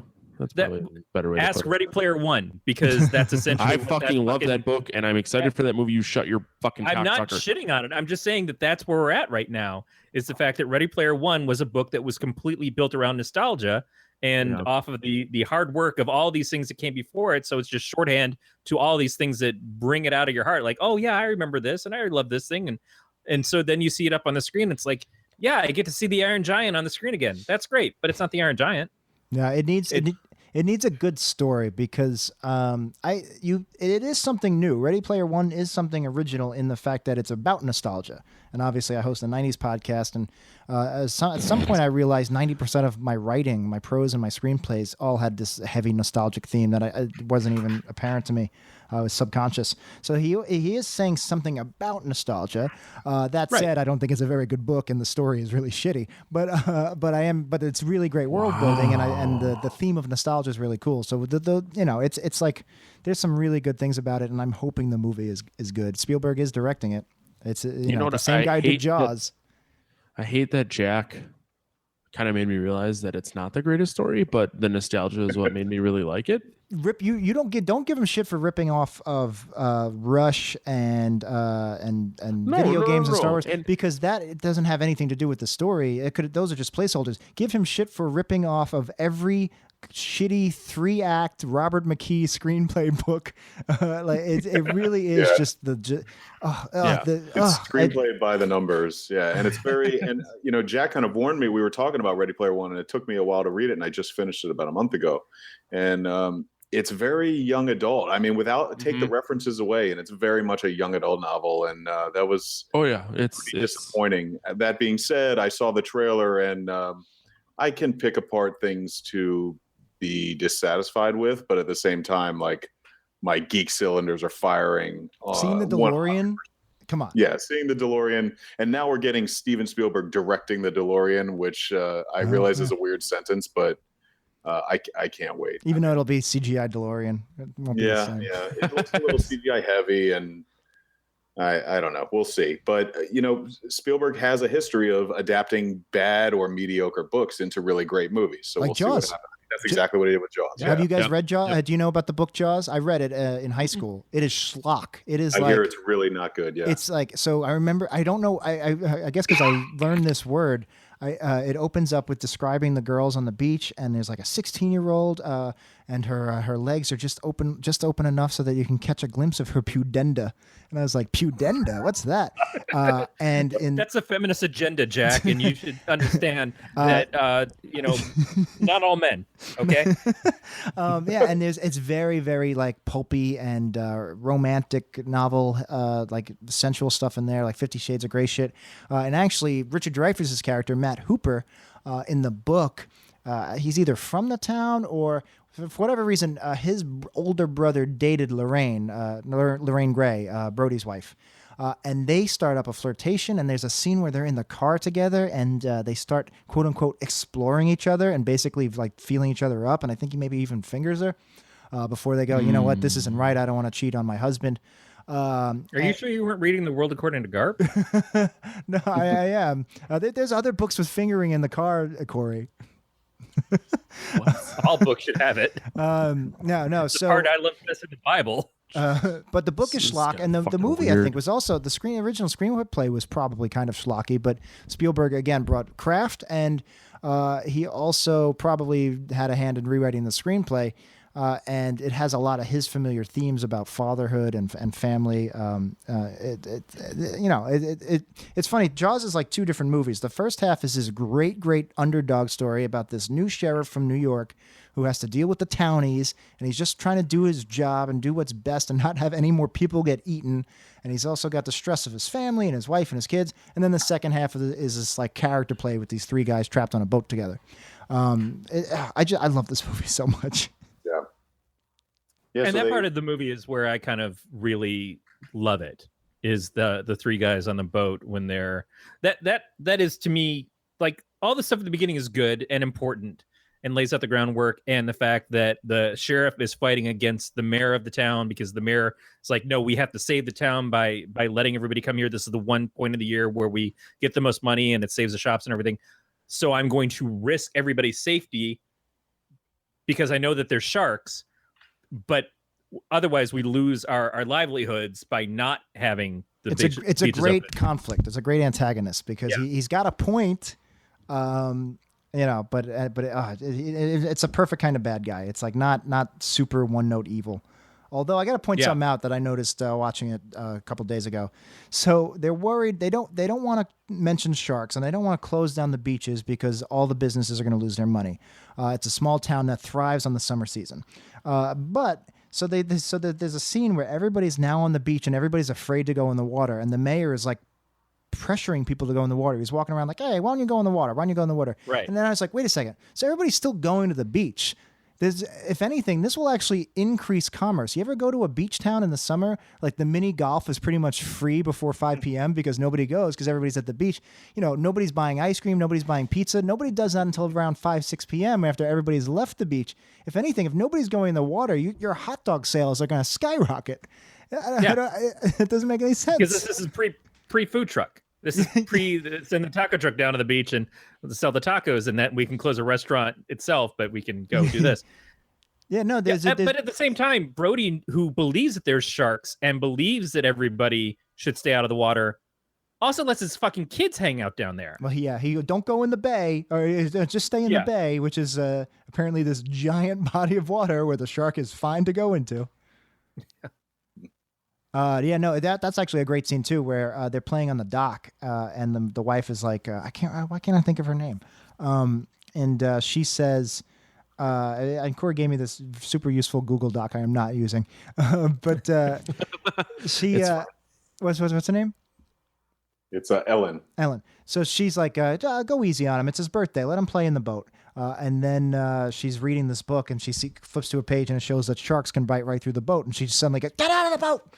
And like all those, yeah, exactly. Those like family dynamics make the movie. That's what's missing from Sharknado. Besides having like shittier actors and shittier screenplay and shittier effects, it's really they're more concerned with, hey, let's get this shark to eat as many people as possible. Whereas Jaws has a different agenda. It's really Sharknado isn't really a ripoff of Jaws as much as it's a ripoff of Evil Dead. It's much more of not even Evil Dead as much as Ash, the Army of Darkness one. That's what it's trying to be. Okay, all right, that makes more sense. Yeah, you're right. They're not trying to make Jaws. It's just another shark movie. But that's what I guess what I'm saying is I'm drawing a line. Although Army of Darkness is a good movie, so I don't know what the it's a great movie.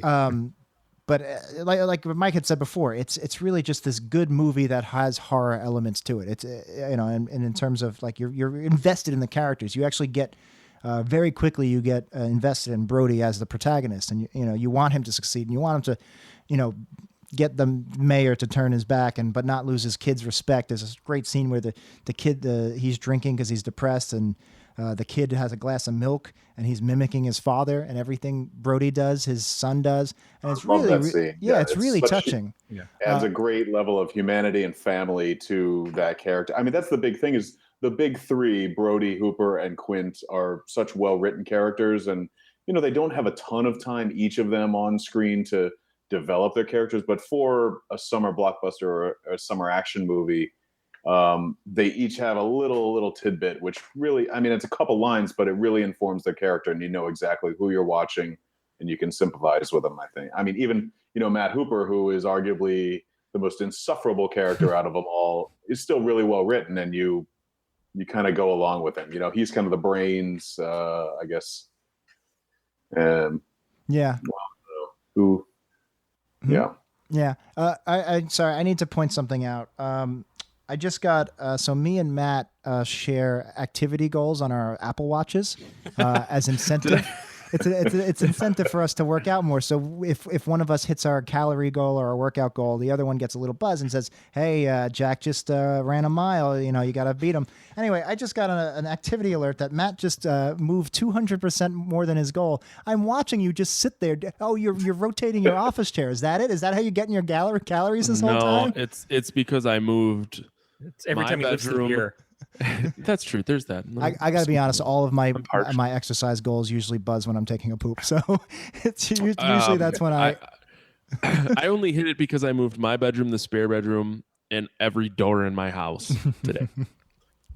So All right. Another am. note, though, that really great scene, the touching scene with the little kid drinking milk while his dad drinks beer. That little kid ends up dying in the first scene of Jaws 4. So that's sad.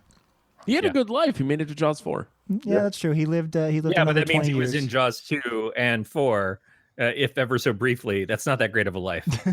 Well, in 2, it's been a long time since I've seen 2, but aren't both kids trapped? I mean, 2 is basically kids out on the boat.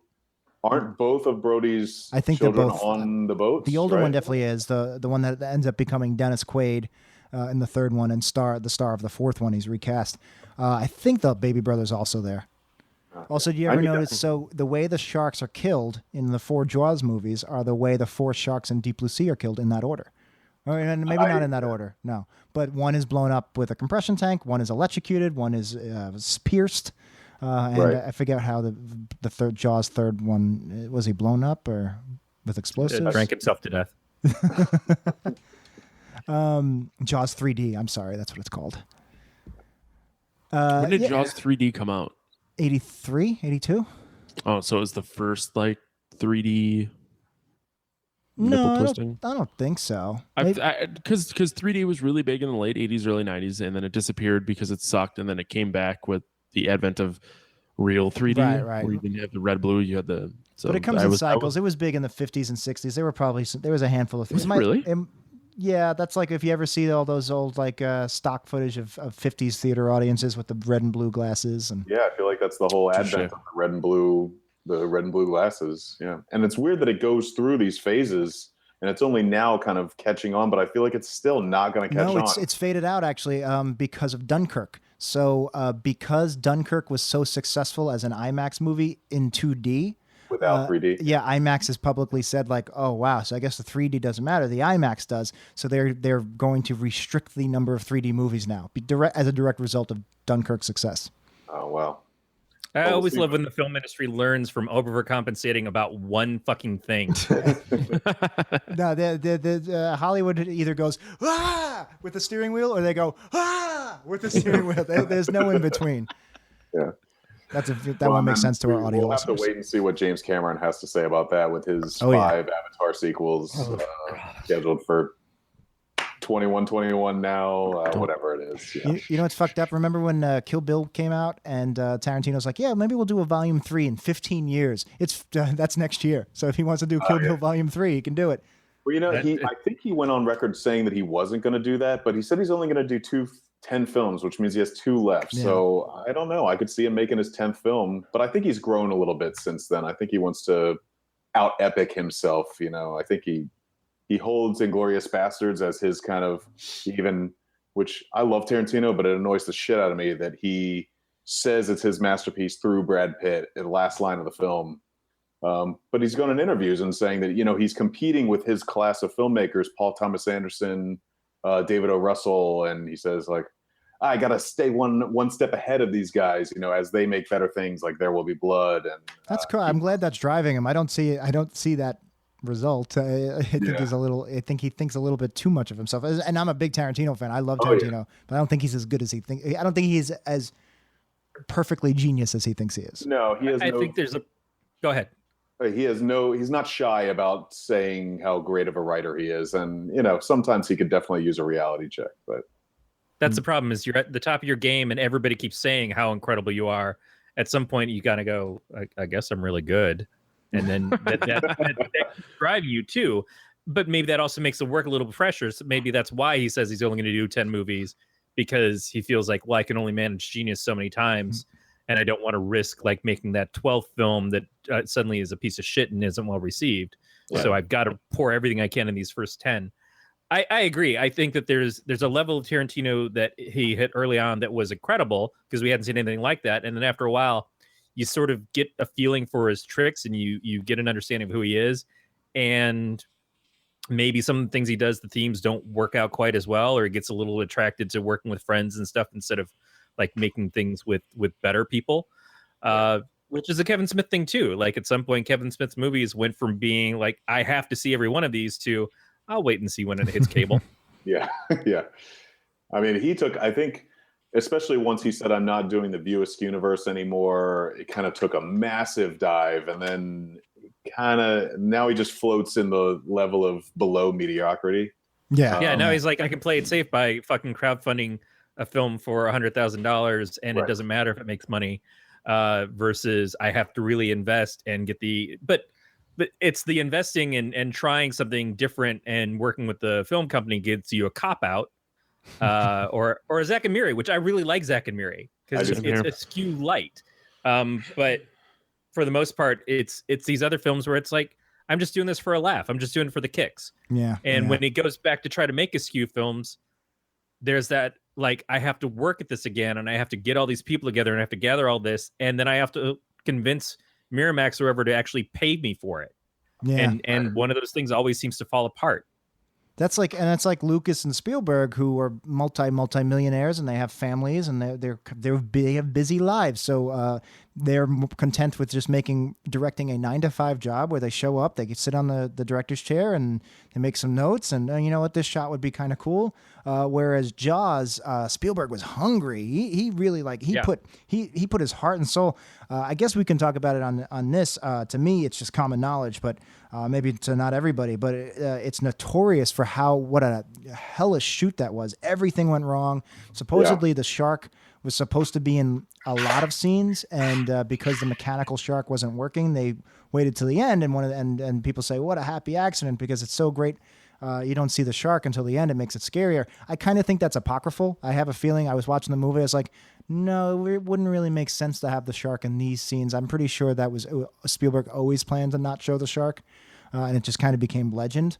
But even that aside, the shark was broken, and they were over budget, and the studio was really pissed off. They wanted to replace him. It was a really, really bad time for Spielberg, and that usually makes good art when you're not being lazy. Yeah. But remember, if we had CGI at the level of not even current levels, but like say 10 years ago, or even before that, when The Matrix came out, if there had been that level of CGI available to Spielberg when he decided to do Jaws, would we have seen the shark more? Yes, we've seen it in the first scene. Yeah, because again, if you're thinking dumb network types and not people who are putting some thought into it, they're thinking, well, the whole point is to scare people with this shark eating this person. Like, we got to show the shark. You can't not show the shark. And I could easily see that being their line of thinking, even though not seeing the shark is what it's shots of water, and it's the anticipation of when the shark is going to come in. It's John Williams' incredible score. That's why this movie is iconic. Yeah. I mean, I love there's, in the scene where Alex Kittner is killed early in the film, maybe 20, 30 minutes into the film, the only shot that you kind of see is his raft flipping over, and you see what looks to be like maybe one or two fins. It's really indecipherable as to what specifically it is, but just you can tell that it's something unnatural, and I think that lends a lot. Your imagination does the rest of the work, and then you kind of see like a blood spray, and the horror takes over. That shot's fantastic, and then you don't see, the first scene, when he's slumming the chum or whatever that stuff is called, that's the first big reveal, but that's at minute 60 or something, where if you look at Jurassic Park, which I get is 20 years later and the industry changed a lot and Spielberg has grown, but you see the T-Rex, 35 minutes into the movie or something, and it's still a great movie, and he is holding back, he's not overdoing it, but you can tell, like, you want to get to the meat of, you want to get to the good stuff. That's exactly what I'm saying, is that shot is so iconic with Roy Schneider throwing the chum in, and suddenly the shark shows up and is our first real good look. And that's what makes me think that Spielberg always planned to hold off because that shot wouldn't have had any weight if they were showing the shark earlier. And his reaction is so well done that just that step back and just like the instant of my life just flashed before my eyes because this creature was right there, and everything about that was this moment of holy shit, this is real. Yeah, And this thing is well beyond the scope of my imagination was. A great thing about that shot is, and this is just something that, again, keeps Spielberg up in the mastery level for me, is just a real understanding of film, is that shot is actually filmed in reverse. He wanted Roy Schneider's head to snap up to where if you watch it again, he actually snaps up and it's almost like he's a board or a piece of wood or something, he snaps up, and they filmed it in reverse, him going down, so that they could so he wouldn't have that kind of head shake back. He just kind of snaps up. It's almost cartoon-like if you watch it. It's very unnatural. I never noticed that before. It's a very, very clean jump up. I didn't know that was shot in reverse. That's awesome. Also, Roy Schneider just kills it. He's kind of just famous for Jaws and Sequest, and maybe for a little for other people, French Connection. But he's not somebody who your mind goes to when you think of talented, like really good actors with on-screen presence. He makes the movie. If they had cast somebody else, I could easily see this movie not working. He's so perfect. I mean, that's another thing I think Spielberg did really well, especially more in the 80s, not so much lately, but he chose a lot of, not that he was no name. I mean, I guess Dreyfuss, Scheider, and Robert Shaw were all well known, but they weren't mega stars. They weren't Tom Cruise or DiCaprio. Right. And but you look at a movie like even Jurassic Park. Sam Neill and Laura Dern. I guess Jeff Goldblum. I mean, they were names, but they weren't huge echelon for the level of blockbusters that the movies were. They weren't quite at that level. Or E.T. There's D. Wallace Stone. Yeah, and that's it. That unknown guy he used for the Terminal, that actual authentic Eastern European actor he got, Tom Hanks or something. Yeah, Vladislav. Roy Schneider is great. Robert Shaw is great. I think supposedly either he and Spielberg or he and Dreyfuss didn't get along because Shaw. Him and Dreyfuss, he's this like tough guy from England or Ireland or Scotland, wherever he's from.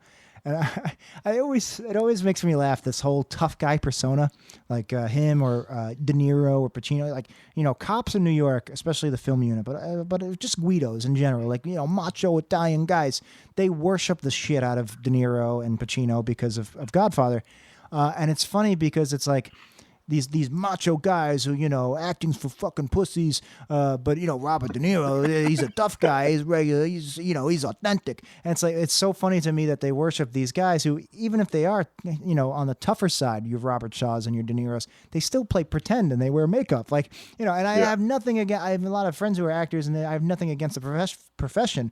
But these people who do worship these types do have something against. They do think less of that kind of profession. It's not the same as like working in the cement factory making cement, But it's Robert De Niro. Simpsons do that?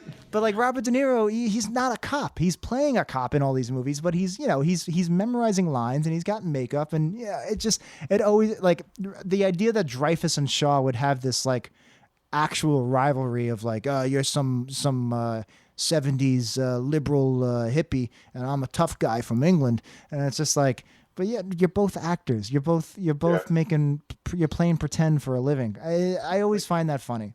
It's like being one of the people who think Chuck Norris is the greatest motherfucker alive because he's been such a shitball in every fucking movie he's been in, but Chuck Norris is a fucking tough guy. No. Do you hear him singing his own theme song? When he sings Walker, Texas Ranger, is that a tough guy thing to do? Like Frank Sinatra. Oh, you gotta worship Frank. It's Frank. It's like, hey, he's singing. I can't think of anything sillier than that. Oh, look at me. I'm singing a song about how my girlfriend broke up with me. Oh, I'm Frank Sinatra. Ooh. But I think the thing with Frank, though, is that he knew so many real mafia people who did respect him and But love they him for respected the him- music alone and stuff. But that's what blows my mind. See, I see very similar things with in my family, with like singers and mob connections and stuff, and they're gravitated towards anybody with that kind of legit real celebrity. And the Right. reason he was this tough mob connected guy was because these mob guys loved that he was famous. It was like a cycle, and it's just so funny. It's like, you guys kill people for a living. You run racketeering and prostitute rings, but you're worshiping this guy who croons. It always made me laugh.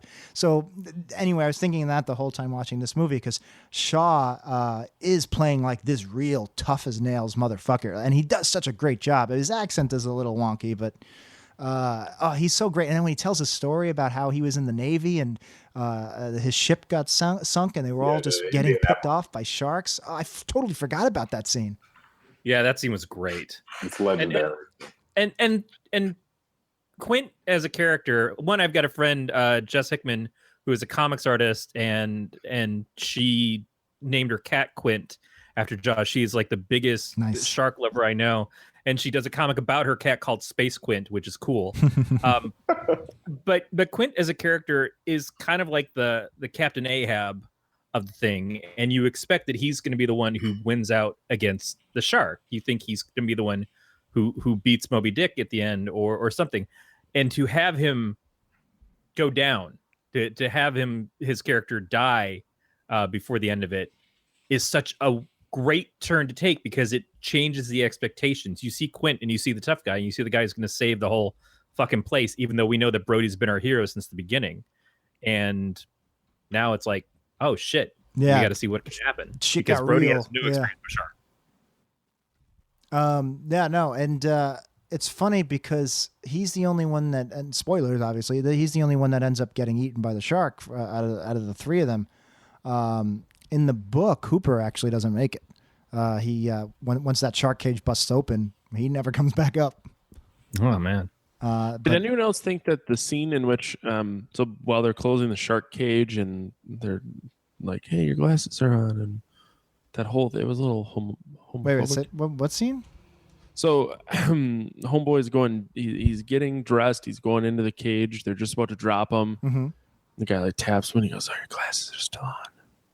I think that was to show how nervous I think it was to show how nervous he was. Like, he was really, really like, he's like, "No, don't worry, it's a shark cage, I'll be fine." But he knew there was a very good chance he was going to get eaten, and he was freaking out. And like, I don't blame him. I remember I was watching it and I was like, wow, someone's sucking someone's dick tonight. Well, when they were comparing scars and they had one leg thrown over the other leg, I'm like, this is a little romantic. This is on a boat is a completely different story. Figure out who gets hard first. Is this the first famous scar scene? Like, that's a trope in movies where everybody shows each other their scars. My favorite's in Loaded Weapon 1 with Emilio Estevez and Kathy Ireland. But was this the first to do that? Because usually it is a man and a woman showing each other their scars, and then it leads to a sex scene. That's almost how it always goes. There's Swamp Thing 2 and this. I mean, Loaded Weapon, but this it's not. It's actually, instead of a romantic sex thing, it's these two characters who were the most opposed to each other kind of finding some common ground.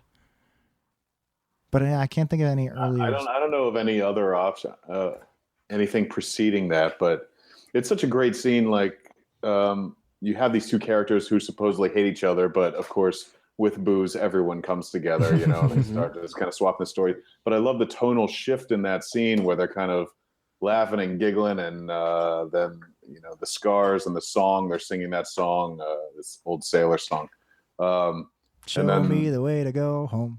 Right. And then he kind of, he says, "Oh, what was that? Something or other." He says, "No, that was the USS Indianapolis." And Dreyfuss's face just kind of changes immediately, because he knows that name of the ship. He knows that story. It kind of seems like a seafarer's legend. Everyone knows the story of the USS Indianapolis, which is a true story. And this was only 30 years after World War II. Right. Yeah. And it just kind of shifts. Like, you see his face change, and then the whole tone of the scene changes as well. And, Quint goes on with that great monologue, one of the best monologues, I think, certainly of that decade. But, and now that's, they kind of say, I've heard the argument that scene is to blame for modern shitty blockbusters, maybe more so in the 90s when the blockbusters were just like, it's not a good movie just because one character has one scene that gives a little bit of exposition about his character that doesn't make him a well-written character, But in this film, it kind of does, but then they kind of took that and ran with it. It's the Gremlins scene with Phoebe Cates where she's talking about her dad at Christmas. Another scene that I love. In Gremlins 2. And we will spoof the shit out of in Gremlins 3. Which I love in Gremlins 2 how, in the first movie, it's very touching. It's a great scene, great read by Phoebe Cates. But in the second movie, I like how she kind of starts going with it. And doesn't Zach Gilligan kind of come in like, all right, come on, let's go. Next scene. Move along. That'd have been great if somebody did that to Quint. Yeah. I guess the difference between that and other movies where you're right, it's like you just do put in this token scene and that's supposed to make it a fully fleshed out character, is that all of those decisions do inform every little detail before and after. So if you rewatch the movie again, now you say, oh, this is why Quint really hates sharks, and this is why he's an asshole, and this is why he wants to make sure everybody in his boat knows what they're doing. I bet you those 90s movies don't have that, where if you take that scene out, nothing really, like there's just nothing there. Yeah. It's also, I think, the 90s movies, they'll kind of throw in like a, this is, I don't quite know how to say this, but just, it's not deep writing. It's just like involving the wife or involving the kid or something like this. This is an actual scenario that is so preposterous that you would never think, like, you would think if you're on a ship and a torpedo hits your ship, you're going down, you're probably going to drown or something like that. But you don't think about, now I'm just bobbing in the water in the middle of the ocean and we're going to slowly get eaten by sharks with 500 of my friends, and that's something that I think, if you start thinking about it, you just think how terrifying that would be. And at night, there's nothing scarier than being on the ocean at night when there is no land to be seen. And so I think, and especially the way that Shaw reads the scene, it just really puts you right in there as a viewer. And you can imagine how fucking terrifying that would be. And like, he's such an unlikable asshole up until that point, and like, it really sucks when he dies. Like, it's so close to the end. It's you really feel, and to die by a giant shark, like he literally is like gobbled up. He falls into the shark's mouth. That must have been so traumatizing. Fighting it the whole way, stabbing it with the machete and everything, doing everything he can, and the fear in his eyes, because he talks about the shark's eyes, looking at the shark's eyes. And the difference between when you see them normally and then when you see them coming at you and the whites glaze, like he prophesizes how much fear he's going to have in that moment. And he sells that terror. Oh, he sells that terror. It's hard to watch. And it starts like with a clamp down on your knees, and you can imagine the pain of that alone. And then, the next time you see him, it chomps down on his belly, and it's just like slowly chomp, chomp, chomp all the way up his body. And he gives that final kind of, and for Scheider having to watch it, for Brody sitting there watching that happen, and seeing that and knowing that he's very likely next, because where the fuck is he gonna go? He's on a sinking boat. He's terrified of the water, which is, it's so easy. That's screenwriting 101. Give him conflict by having him hate the very thing he has to do, but he sells it. It's sold so perfectly. It's so well. He must, it's crazy. By the way, when they do the remake of Jaws, we need Mike Wallace to play Quint, if only for that death scene, because I want him to be. Blah. I've been preparing all my life. It's a good thing that you spent that summer sailing a bomb out to another country to use. Method. I am method, if nothing else. Oh yeah. And it really is kind of a by the numbers book, even though by the numbers movie, even though it is two separate movies, which I really appreciate. I'm not crazy about 3-act structure. There's also Chekhov's oxygen tank, Chekhov's compressor. I don't remember there being a scene. I was rewatching it, and they're like, "Oh yeah, be careful with those tanks. They could blow at any second." And I was like, "Oh, so that's why he shoots it in the like he knew what he was doing." Yeah, the oxygen tank. So the original ending is just the shark gets hit with a bunch of harpoons and then kind of slowly sinks to his death, which is rather unclimactic. And More Spielberg realistic, wanted to do the whole thing. Yeah, he wanted to do the whole thing with the oxygen tank, and I think it was the screenwriter, maybe one of the producers, says, no, this is preposterous. You can't do this. You can't shoot an oxygen tank and it doesn't blow up. Like, things don't work that way. And I think his response was, I've had the audience here for 118 minutes. I can do whatever the hell I want in the last 5 minutes. I've got them right where I want them. And he, and I admit the ending is very super cheesy, and it kind of, that explosion is huge. yeah, it is gigantic, and fish parts everywhere. And I don't know why there would be five. I don't know. And then he and Hooper are both stuck out in the middle of the water without a ship to get back on, and the radio had already been destroyed by Quint. So they're kind of in the situation that Quint had been in at the beginning. And there's other sharks. Apparently they caught a tiger shark like it was no big deal a couple of days earlier.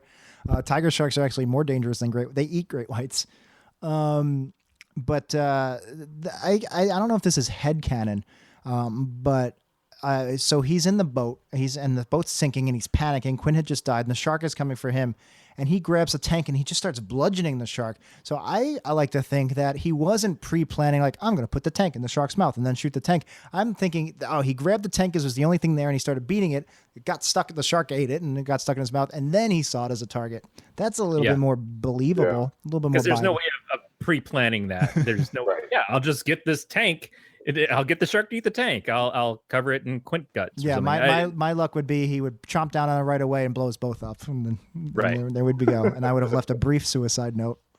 Well, yeah, I was going to say, then you wouldn't have to kill yourself. You'd be taking... Death by shark. Suicide by shark. That's another great band name. We are Suicide by Shark. We still live in our parents' basements. Fortunately, it occasionally floods. All right, so guys, are you ready to rate Jaws, as ridiculous as that might seem? Hey guys, let's go to the Fap Cave. Oh, Mike's never been here before. Probably never even listened to the show. So what's the rating? He's listened. I'm pretty sure Mike's been to the Fap Cave once or twice. Not ours. He hasn't been to my Fap Cave. Once I bought my home, I built a Fap Cave. So. Fuck yeah! Just got some blacklight hieroglyphics up on the walls. Home is where the Fap Cave is. Oh, I'm so turned on. Fap Cave is the Fab scale is it's our 3-tier scale, 0 to 5, rating the movie. First, we do the feature. That's going to be your story. How was it? Was it original? Was it interesting? Did you prefer the acting? We do it on a 0 to 5 scale. Jack, Mike being our guest, you'll get to go first. Jack, I guess you can go first because you're first on my little window of faces. And because I invented the scale. That too. Sort of. Also known as the Hippo scale. That's not true. It was a collaboration between us and guest Dan Dorman. No, I stole it. No, you made it your own. You made it your own. That's what we do. It was like the Los Angeles riot. I broke your window and I stole it. No, you're doing the Tarantino thing. It's an homage, but it's its own thing, and it's great. I love Podcast Terror. I love when you guys have our guests on. It's great. It's fantastic. I only listen to 90s percentile and worst episode ever to figure out which guests we can have next. You could do a lot worse for guests. I'm proud of our guests. One of these days we're gonna get Mike Walls on. You'll see. One of these days. Booking. Me and Matt were actually talking about this. Booking guests is the worst. It's very difficult. It's just the you have to get the dates and the times. It's just so energy draining. Somewhere about an hour ago, I was booking our guests for next week, and just very much uncertainty and. We banked, me and Dan banked so many episodes because Dan's away right now, and it was so nice, and like now we're gonna have to jump into August with no prep, and I'm just like, oh god, I hate scrambling for this. We're taking a break, so if you need a guest on worst episode ever, I'm free. Okay, good to know. We've been trying not to do guests on worst episode ever because thanks. Okay, I'll just go fuck myself. It's already a 3-hour record with just the two of us, but when we do have a guest. No, it's fine. I'll just go fuck myself. No, I don't have pity, so that's not going to work on me. I just I have your phone number. I don't need your pity. Can you fucking give this a 0 to 5 number, please? I don't remember what the F is. Feature. It's story, original, interesting. How is he acting? Out of 5, I'm gonna give 5. Wow. Mike, how about you? Yeah, I mean, as a whole, I have to give it a 5. I'd be remiss if I didn't. Jesus Christ, Corey, how about you? I'm not gonna lie. I agree because God it damn being it. the predecessors, there's so many other things. But on top of that, it is a very interesting watch, and the acting was superb throughout. So I'm gonna give it a 5. It's I gave it a probably the 4. best. It's probably the Oh. best movie you guys have ever reviewed since Leviathan. It's no Santa Sleigh. Yeah, Santa Slay is a great movie. I only gave it a 4 because I thought some of it felt cheesy, but we're just going to move on before anyone gets pissed at me. The next one is Attention. This is going to cover your rewatchability. Would you purchase it? Would you recommend it to a friend? Oh boy. So I did Jack. purchase it. I own it on DVD, but it's still in its shrink wrap. I was too lazy to get up off the couch. Doesn't to grab matter. It. You're keeping it in mint condition. Yeah, no. So I just downloaded it. It was just easy. I didn't have to get off the couch. God, I don't want to give this all 5s. I'm trying to find flaws. I would say it's slightly not rewatchable in that you got to do once a summer, once a year. I wouldn't watch it every But that 5 still minutes. has a higher rewatchability than 95% of movies. All right, 5. I'll give it a 5. Of course, I'm going to recommend it to everybody. I think it's one of the. It's in my top 5. Jurassic Park used to be in my top 5, and I realized Jaws is a better Jurassic Park. Jurassic Park is a remake of Jaws. The only extra thing is maybe the sense of wonder because of the dinosaurs. But other than that, it's pretty much just a Jaws remake, just a really well done, monster movie. Jaws is better. Jaws is top 5 Spielberg. Jaws is top 10 movies all time, top 15 maybe. It's gotta give it a 5. All right, Mike, how about you? Yeah, at the cost of not being a contrarian, I have to echo everything Jack said. The only reason I don't own this movie on 4 formats is because I've seen it 10,000 times already. So I can't say I can't not recommend it to anybody. It's a must see. But I need a number. Oh, 5. That's a must see. I love it. I've seen it a million times. 0.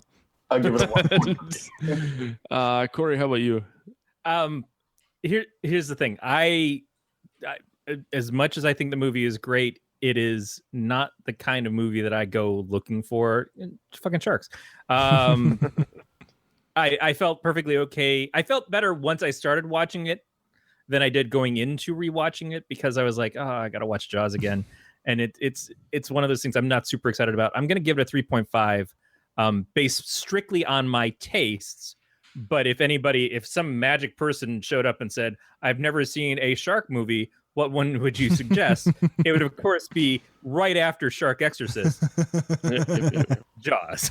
Yeah, and we appreciate your sacrifice, Corey, for you knew you were going to that horrible traumatic experience you had, and you sat down, you gave it another go. Yeah. Wow. Sometimes you do things for your friends. I went slightly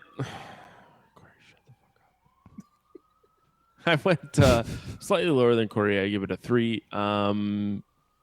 Mostly because I don't know. I'm not big into shark movies and the whole water thing. Water doesn't scare me. I just am fat, never learned how to swim, so that's something that I deal with in my life. But on the flip side, I still thought it was a very good movie. And to kind of echo what Corey said, is if someone was like, I really want to watch a shark horror movie, which one do I watch? It would obviously be Jaws because Shark Exorcist is a little more difficult to find. Because it's so in demand. Yeah, it's just such a high in demand movie. They don't have the server space to show it to everybody. I don't know if I could watch it. It's a little too real for me. Oh, you son of a bitch. Last up, we have The Panic. This is going to cover your scariness, your effects. Were you surprised? Did you have a hard time keeping your poop in? It's got some really perfect scare moments. I think the scariest moment is probably when in the middle of the movie when Hooper is scuba diving at night. Which, first of all, just wait 6 hours, you idiot. And he's scuba diving at night, and the guy's head just plops up into the frame. That's a great scare. The opening is great. The moment we talked about where the first big close up of the shark is great. There's some really, really great scare stuff. But it's not the scariest movie in the world. It's I would find a movie underwater movie scary. I do find water very scary and drowning very scary. But this not so much. 4. Mike, how about you? Yeah, I'm actually on that scale. I'm going to have to go a little lower, just because when I look back at the things that have scared the shit out of me over the years, Jaws isn't high on that. I watch it a lot more as a good movie, and as a filmmaker, I can kind of pick apart what I like about the movie from Spielberg's perspective. But yeah, the scene at night is great with the head, and the pop out is great. But yeah, I'll go 3 on that. All right, Corey. I like the fact that it mixes things like you just mentioned, the jump scares, which are classic scares in horror movies, but it also gives you anticipation scares. It gives you the feeling of something's going to happen. It's going to happen. And it's not so much the fear of like something jumps out on the screen, but rather just, oh shit, this girl is going to get eaten. And we know it's going to happen. It's not a surprise. It's still fucking terrifying because of the nature of what this is. So I'm going to land in between you guys. I'm going to go 3.5. Nice. And props again to John Williams. I mean, that score, it's just incredible. Yeah. Oh, that's true. We didn't talk about that at all. Yeah, it lends a lot to the movie. Yeah, let's not get into the score. I don't have enough hours in the day to talk about the score. So let's talk about your score, Matt, for this category. I give it a 2 because I didn't find it that terrifying. Could see how would be very scary if you hated water, or I think Mike just threw up. I thought he was making a latte. Putting a leaf in his espresso. I could see how this would be very scary if you hated water, hated sharks, or this was 1975 when we watched it. It being 2017, didn't find it that scary. And I don't know. I don't know. Sometimes I watch these movies in not the best headspace after long nights or heavy drinking, so it's not the most effective on me. So yeah, I give it a 2. It's okay. We're not gonna disown you. It's my show. You can't disown me. Get out. That's it. You're done. I should say run it's the my podcast show. around here. It's Corey. It is Corey in my show. I never ever. It's our audience's show. It's We've our always show. said that it's a show for the fans. Fuck them. Even though poor Fuck them, all because 7 they're of letting them. us do it. But whatever. If we're gonna continue to steal shit from worst episode ever in 90s percentile, we're gonna belittle all of our listeners, tell them how much we hate them and how useless they are in this world. Well, if there's one thing you guys have stolen from us perfectly, I think, is the chemistry between you guys. It gets better every time I'm on. It's just even better than the last. You guys are such a great team. Are we all gonna fuck right now? Here's how I got this scar. Don't ask the question. Just accept the consent. Someone give me a thigh to put my thigh over. Real quick before we start doing our closing here, but last night after we played our show, I was just about to leave, and some guy comes out and starts telling me about how he bruised his ribs at Lamb of God last week. Lifts up his shirt, shows me the bruise and all this bandage around him. It was certainly this is how I got this scar type of situation. Nice. He wanted to fuck you. I'm pretty sure he wanted my P inside of his M, but I said no, thank you, sir. I need a matching bruise on my rectum. Yeah, my butthole's already purple. I'm gonna go home to a nice set of B's with some D's in my bed. That's boobs and dogs.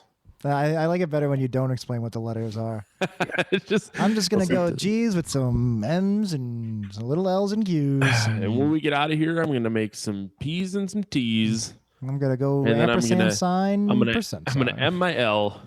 And then after that, I'm probably going to go to the bar and purchase a P. You're going to put the K into the D and then the... Yep, because I got no F in my F. And you can contact us by leaving us a voicemail at 805-328-3966. You can email us at pod@gncast.com. You can leave us a message on our website. You can follow the show on Twitter, Facebook, and Instagram, Podcast Terror. And you can subscribe to this podcast via iTunes, Stitcher, Google Play, or any of your favorite podcatchers. Please leave us some feedback so we can read it on the show, talk about how much we love you. We recently found out that you can't rate podcasts on Google Play, so you can leave reviews on Google Play. Get your shit together, Google. Yeah, all subscription options links can be found at gncast.com/subscribe. And finally, you can join us on our Facebook page under the Galactic Network for the whole network. Jack, we'll start with you. Where can the people find everything that you do? Sorry, I got distracted by Mike's wife. Damn it! So I was wondering because when we had when we had Ben on, there was like halfway through, his wife like walked in, and Ben just goes, "You're on camera," and she just stopped. And like backpedaled, and I was like, I'm really impressed that Mike's wife hasn't strolled through yet. She's now peering down at me from the staircase, like around the corner, like a cat. Yeah, pretty much. At least everybody has their clothes on, and it's not super awkward. Like you, not wearing pants. Not wearing pants. Couldn't find them.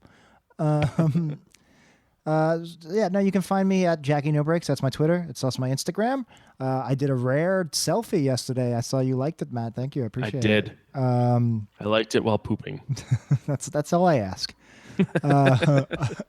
And obviously my podcasts are at We Studios Pod, WEE Studios Pod, and you can get all the information for our Simpsons podcast, our 90s podcast, and definitely check out Sync Points. That's where we do commentary tracks over the actual movie, and we did a great one with Mike called over Superman Returns. If Mike's a big Spielberg fan, he's also a big Superman fan. So that was a really fun, 2 hours and 45 minutes, whatever the length of that movie was. I think it's more like 9. But... It felt like 9, yeah. Also, WePodcast.com, WEPodcast.com. That's where you get everything. It's just easy to just go there and figure out the rest. Absolutely. Mike, how about you? If you even want people to find you, the 7 listeners of this podcast. Oh, why not? You can stalk me on the internet. At Twitter, I'm at Mike Walls Faux Real, FO. And on Instagram, because it's me, it's authentic, just so everybody knows. And my Instagram, Cerebral Walsey. And you can find some of my voiceover. Oh, boy. You can find some of my voiceover work at both Karate Tortoise with Mike Diaz, and also, I believe, past guest of Podcast of Terror, Brett Zebarth. Yep. Mike has been on here, Billy Hiller's been on here, and Brett Zebarth. Yeah, all good people. And Andy Chang and Christina Mueller. Yep. Yeah. So, check me out at Brett's work. That is TexasTardigrades.com. I play Louis. So. Oh, shit. You're part of Texas Tardigrades, too? Yep. Yeah. I'm Louis. They all just fuck each other. Oh, yeah, pretty much. They're like the state of Alabama.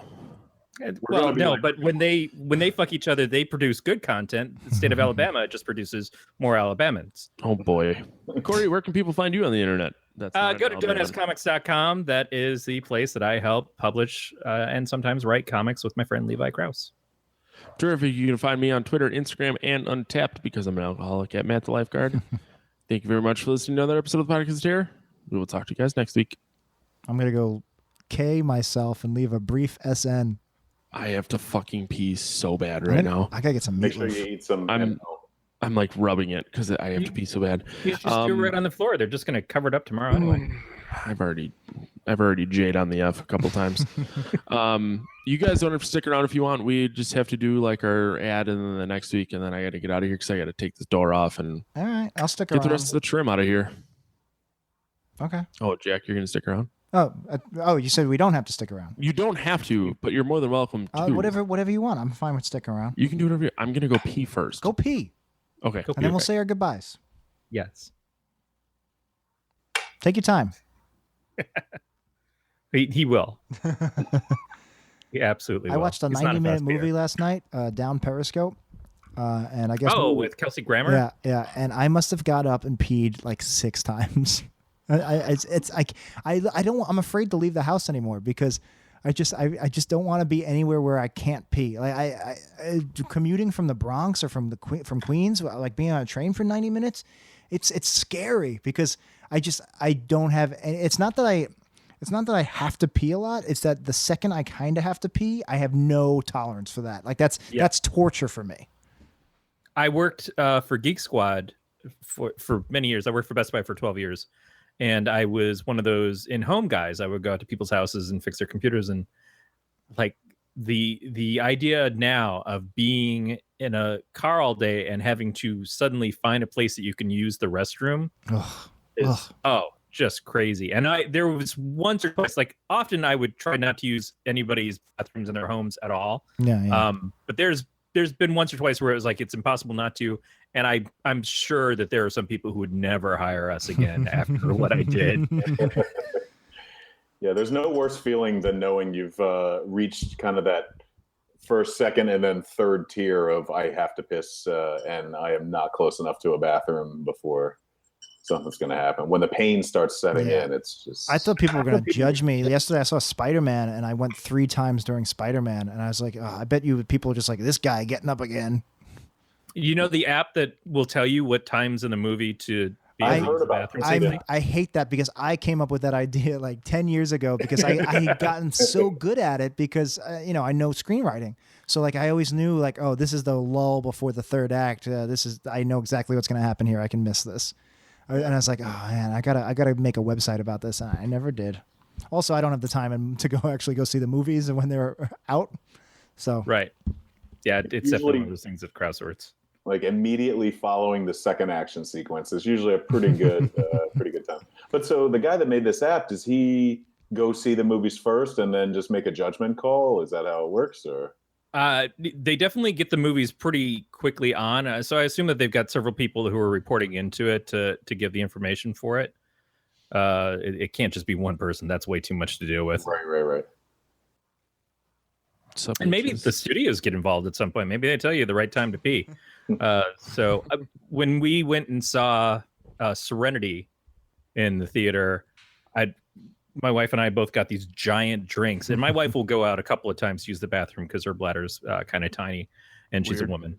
But I usually can make it through, but that fucking lemonade hit me and I just pushed myself to stay into the end. And I'll sit through the end credits and everything. I don't walk out of a movie until everything's black and people are kicking me out.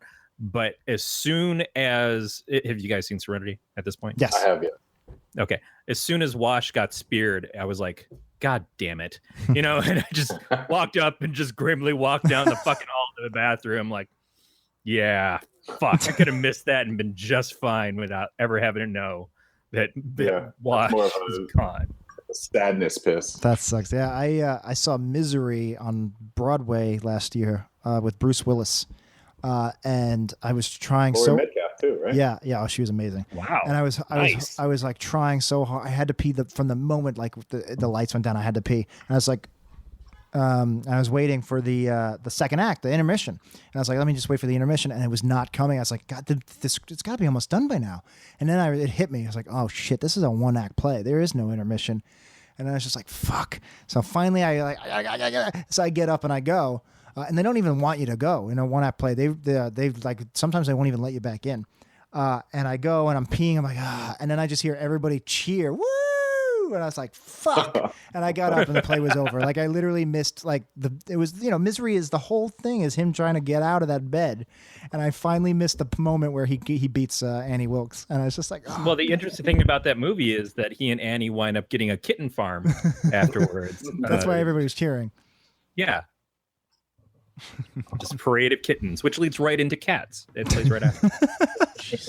They use the same stage. They should do a prequel to Cats called Kittens. That's such a Hollywood thing to do. Just Ann Getty's babies up on the stage the whole time, just have a little cat ears on. Welcome back, Mac. Oh, God, that's twice. I can't say it. Welcome back, Mac. Cool. It's cool. Corey, I realized that since we didn't actually ever record anything because my computer melted halfway through the show, that we don't have to like live record the ad. Oh yeah. So pop it in later. We can just do the next week real quick, and then I have to continue to destroy my brand new house. Okay. So that's what you do. You buy a house and you break that shit apart. Fuck right. Make it your own. What'd you do this weekend? Like, just first thing you do when you get a new girlfriend is you fuck every hole. Make sure that it knows what it's in for. You impurify all holes. Just basically like ripping up the linoleum. There's more than one hole? There's at least 3. Okay. Or you could fuck one hole in 4 ways. 4. I forgot about the ear hole. There's 4. Oh my God. I've been doing it so boring this whole time. Yeah. Fuck her in the ear, pussy. All right. So what's up? Should me and Mike go, or? No, you guys you can certainly stay. I just want to do this real quick so I can go on with my life. And then unfortunately, as much as I'd love to hang out with you guys, don't get me wrong. I have a vagina and a bag of boobs downstairs that's going to get real upset if I don't start helping her. I named my wife Obligation. I'm not married. Am I the only one that's not married? Yeah. Am I the only bachelor here? Yeah. It has its days. Sometimes it has. Which is weird because you would think you'd be the one with all the hope. Yeah. Yeah. All right. Well, Corey, let's do this. All right. Oh, fuck. I clicked too hard. You should have Mike do it. He's got the voiceover voice. Next week on Podcast of Terra. Mike, would you want to do that? Yeah. Do I need a script or? You literally just need to say next week on Podcast Terror, and then Corey and I will jump in and finish it. Oh, okay. Should I do it as the narrator or as Louis from Texas Tardigrades? You can decide. Whichever you prefer to do. Oh boy. Okay. So I will click record. I will give you a countdown, and then you say it, and then we'll pick it up. Copy. All right. 3, 2, 1. Next week on Podcast of Terra. Next week we're joined by I don't know, super friend, ultra re-hoster McGuy. I don't know. And for episode 100, we're bringing back old Maddie Vincent. You guys might want to put him for vacation time now. It's going to be a long one. It's probably going to be a long one. I'm hoping he's free on Saturday night so that I can get ultra sloppy drunk. My shirt's coming off. My pants are coming off. I'm fucking something. Probably Corey. He has not yet picked a movie, so I can't even tell you. I'll have a movie sometime between now and the time we actually record the episode. So it's also going to be our 100th episode extravaganza and the final one before our break. So putting my dick in a cake. Say some nice things about us. Probably fucking a street taco or two. That's exciting. So is this 99? This is 99. Ooh, remember at the beginning of the episode when I said, hey, this is episode 99 of the podcast here. I've got the memento syndrome. I only remember the last 7 minutes of my life. You need to get it tattooed on you, Jack Picone. That's great because I play 9 when I play roulette. So, the world works itself out. This is how it works out. So thanks for listening for another episode of the Podcast Dare. We will talk to you guys next week. Stay scary, everybody. Hi there, this is Brett Stewart from the Jukebox Podcast. Are you a huge fan of music, or perhaps you'd like to expand your sonic horizons? Well, I am here to help. Every month, the Jukebox digs deep into the finest of the world's independent music. From folk to blues to hip-hop, rock and roll, jazz, spoken word, experimental, even classical. We spend time with it all. Plus, I bring industry professionals and fellow fans on Jukebox roundtables every month to discuss the latest news and topics in the industry.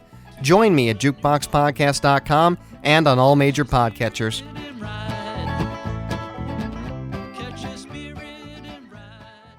Next week on Podcast of Terra. Next week we're joined by I don't know, super friend, ultra re-hoster McGuy. I don't know. And for episode 100, we're bringing back old Maddie Vincent.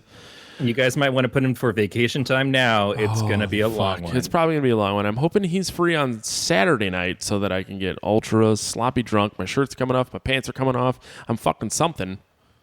Probably Corey. He has not yet picked a movie, so I can't even tell you. I'll have a movie sometime between now and the time we actually record the episode. So it's also going to be our 100th episode extravaganza and the final one before our break. Yep. So putting my dick in a cake. Twice.